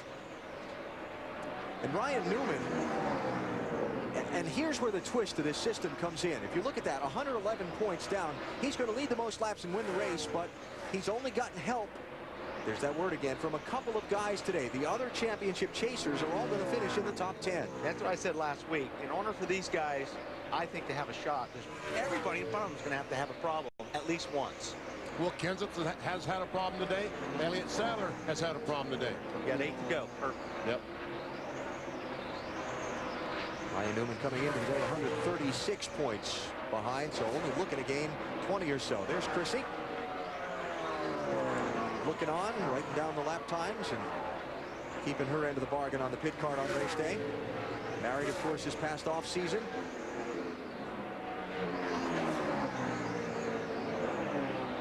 And watching her husband try and get the job done here at the Monster Mile. Jarrett caught him. Now, Mike Ford told me, Dale Jarrett's crew chief this morning, he told me we're going to be a sleeper today. He said we haven't shown a lot this weekend, but I think the changes we've made and the way our car came around at the end of practice, we can really do something today. And you just keep an eye on us. I think we'll be your sleeper. And here comes the 20 car. Tony Stewart closing in right behind Kurt Busch. I'm sure Jimmy Finning is on the radio telling Kurt, look, that's 5 points that Jarrett was able to get on you. Now Tony Stewart trying to get 5 more points. Each position worth 5 points in NASCAR Nextel Cup standings. and you hate to lose it 5 laps from the end. You know what I mean? You don't want to get past with 5, 4, 3, 2, 1 to go. But considering Tony Stewart was as far back as 30th today. Whoa, man, that car's loose. As Matt reported earlier, he's going to be really happy to get himself a 6th place finish if that's what it ends up being, I would think. Busch has got his hands full. Check that out. Lowest 30th place. Highest 5th. So he's almost as far forward as he's been all day. So good job overcoming difficulties for the Home Depot crew today.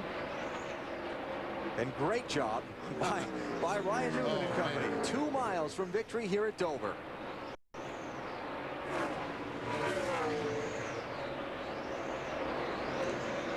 Ryan Newman, if he can make it a final lap and a quarter with no troubles, will lead the most laps today. Collect the 5 extra bonus points for that. It'll be 325 of 400 led at Dover if he makes it around this final time. Awfully impressive run today by Newman, the entire 12 crew.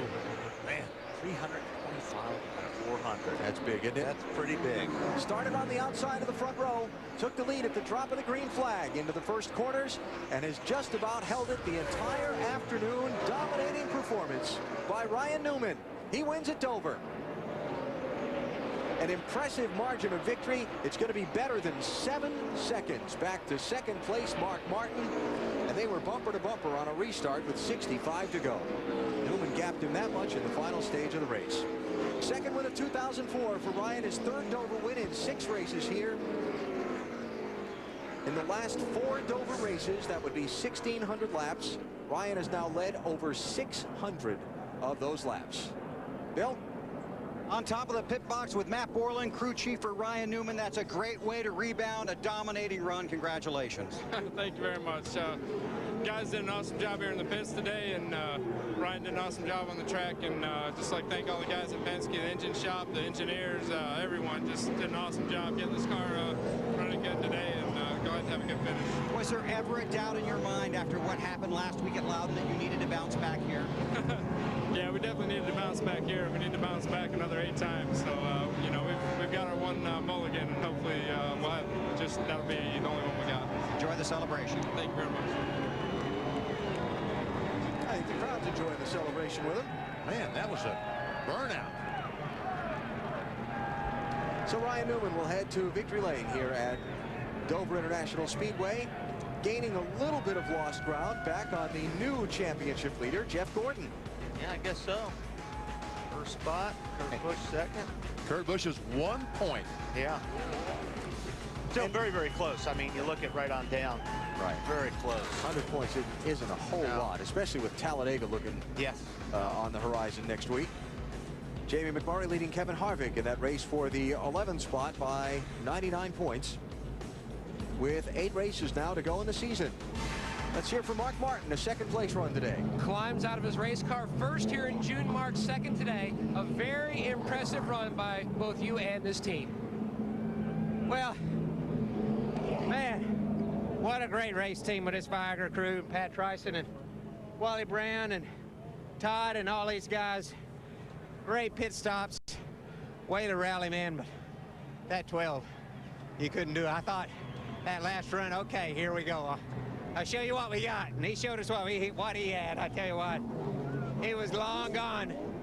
I did everything I could there, and just wasn't any way to stay with him. Mark Martin entered the day 7th in points. He's now 5th, 57 markers out of 1st. Marty? Well, we'll let Jeff Gordon climb out here, and what a hard-fought day for this 2014. They just did not have a very good handling race car early in the race, but at the end, the car seemed very good, Jeff. Yeah, it was pretty good. You know, we made big gains, that's for sure. Real proud of these guys for that effort, man. Great pit stops, and just never gave up on it. You know, early on, man, I tell you what, I wouldn't have given us a shot at the top 20, but you know, we kept fighting on it and fighting with the car, and we finally got it pretty decent there and got some good track position. So real proud of Robbie and all the guys on this DuPont Chevrolet, and you know, that's the type of effort that's going to take for us to win this championship. Our new championship leader said we did what we had to do today, guys. Dave? Tony Stewart climbing from the Home Depot Chevy right now. Tony, Last week, big disappointment. A lot better this week. A big gain, finishing 6th. If you say so. Well, and I do say so. I think it's a good thing, man. What are you feeling like right now? Kicking Robbie Gordon's butt, to be honest, but it's racing. So we'll be back next week. All right, Tony, moving on, guys. Obviously disappointed at the incidents of earlier on today that Tony was trying to recover from for most of the afternoon. I think Victory Lane will be a little bit happier place, Bill. Well, let's find out. Ryan Newman with a big smile on his face, surrounded by his crew. He knows the way to Victory Lane here, and a big celebration. He already got a handshake from his crew chief, Matt Borland, a hug from his dad. Family's here. Here comes his wife, Chrissy.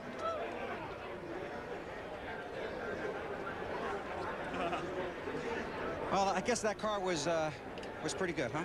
It wasn't bad. I mean, no, I mean, awesome job by everybody. Got to thank the guys back at the engine company. They put a heck of a horse under the hood. You know, Alltel, Sony, Dodge, Mobile One, you know, all Gatorade Victory Lane. I mean, it's been a while since we got to one, and that even feels good. Tell me about your commitment to doing well here, Ryan, after what happened last week at New Hampshire. You know, it's commitment week in, week out. Just, you know, we hit the setup right. We hit everything right today. You know, wish we could have got the pole, but that's, I guess, being a little bit greedy. They still don't award points for poles, so we didn't hurt ourselves there. But you almost predicted it after you fell out of the race last week, saying if we run like this in the next 9, we're going to be okay. We're going to be a little wet, too. That's pretty cold, isn't it? That is a little chilly. You know, a lot of guys came here and tested. We'd use a lot of our tests just to get in the top 10, and you know, we've learned a lot about these tires. Goodyear's got a great tire here, and learned a lot about them throughout the season. And I think we're finally finished playing catch up and get to go play now. All right, see you at Talladega. Best of luck, congratulations. Thank you. Ryan Newman is the winner at Dover. Majority of the chasers all had great runs, including Kurt Busch. Solid fit today, Kurt. Not bad. The Sharpie Ford ran good, and just the motor was more south than the car was. We just seemed to pull down the straightaways harder than what we could go through the corners. So great job for the Ford campaign with the motors, with Roush and Yates. Just trying to work on it. Today was a solid finish for us, and we've got 8 races now. Strong run, finishes 5th. Marty? Strong run for Dale Jarrett as well, finishes 4th, and you got around Kurt Busch there at the end, didn't you? Yeah, we had to work for that one. Mike did a great job of adjusting this UPS Ford, and say thanks to all the UPS employees that have stood by us through all of this. We've got some good race cars coming and some good races coming up, so we appreciate the support we get from them. That's 4 top 10 finishes in the last 6 races for DJ Allen. And just to kind of make sense of Tony Stewart's comments, if you did not see the earlier part of the race, this was in the early laps on a restart. Robbie Gordon kind of got a run to the outside of Tony Stewart, and they made that contact. Which is perfectly legal. I mean, you can do that on a restart. You can pass to the right. And so Tony came back and expressed his displeasure. Gets in the back of the 31 car and moves him up the racetrack and goes on. And I guess that was the last time they were around each other the rest of the day. Doing all that, I think, did a little bit of damage to Tony Stewart's right front fender. So just so everyone understands where that comes from, if you weren't with us for the early stages of the race. Here are the results of the MBNA America 400 at Dover. Ryan Newman with his 2nd win of 2004 and his 3rd at the Monster Mile. And Mark Martin thought this might be a place for victory. Came out a little bit short. Most of the championship chasers finishing in the top 10, 8 of the top 10 as a matter of fact. Elliott Sadler wound up 20th after the flat tire and speeding penalty on pit road at lap 373. And Rusty Wallace survived 2 unscheduled stops to finish 13th. These guys had a long day at Dover. Casey Mears had a great race car early in the day and just didn't work out. He had an unscheduled pit stop. And then we see Matt Kenseth. 32nd place today. Kenseth is going to lose 89 points to first place. He was 10 behind entering the race. He's 99 behind now. And the final few finishers in today's event. Again, a quick look at the championship standings, and now there are 8 races to go in the chase for the Nextel Cup, and it moves on from here to Talladega. Next Sunday, NBC, 1:30 Eastern Time, NASCAR Nextel Cup racing from Talladega, beginning with Discover Card Countdown to Green. It should be wild. And next on TNT, The Matrix on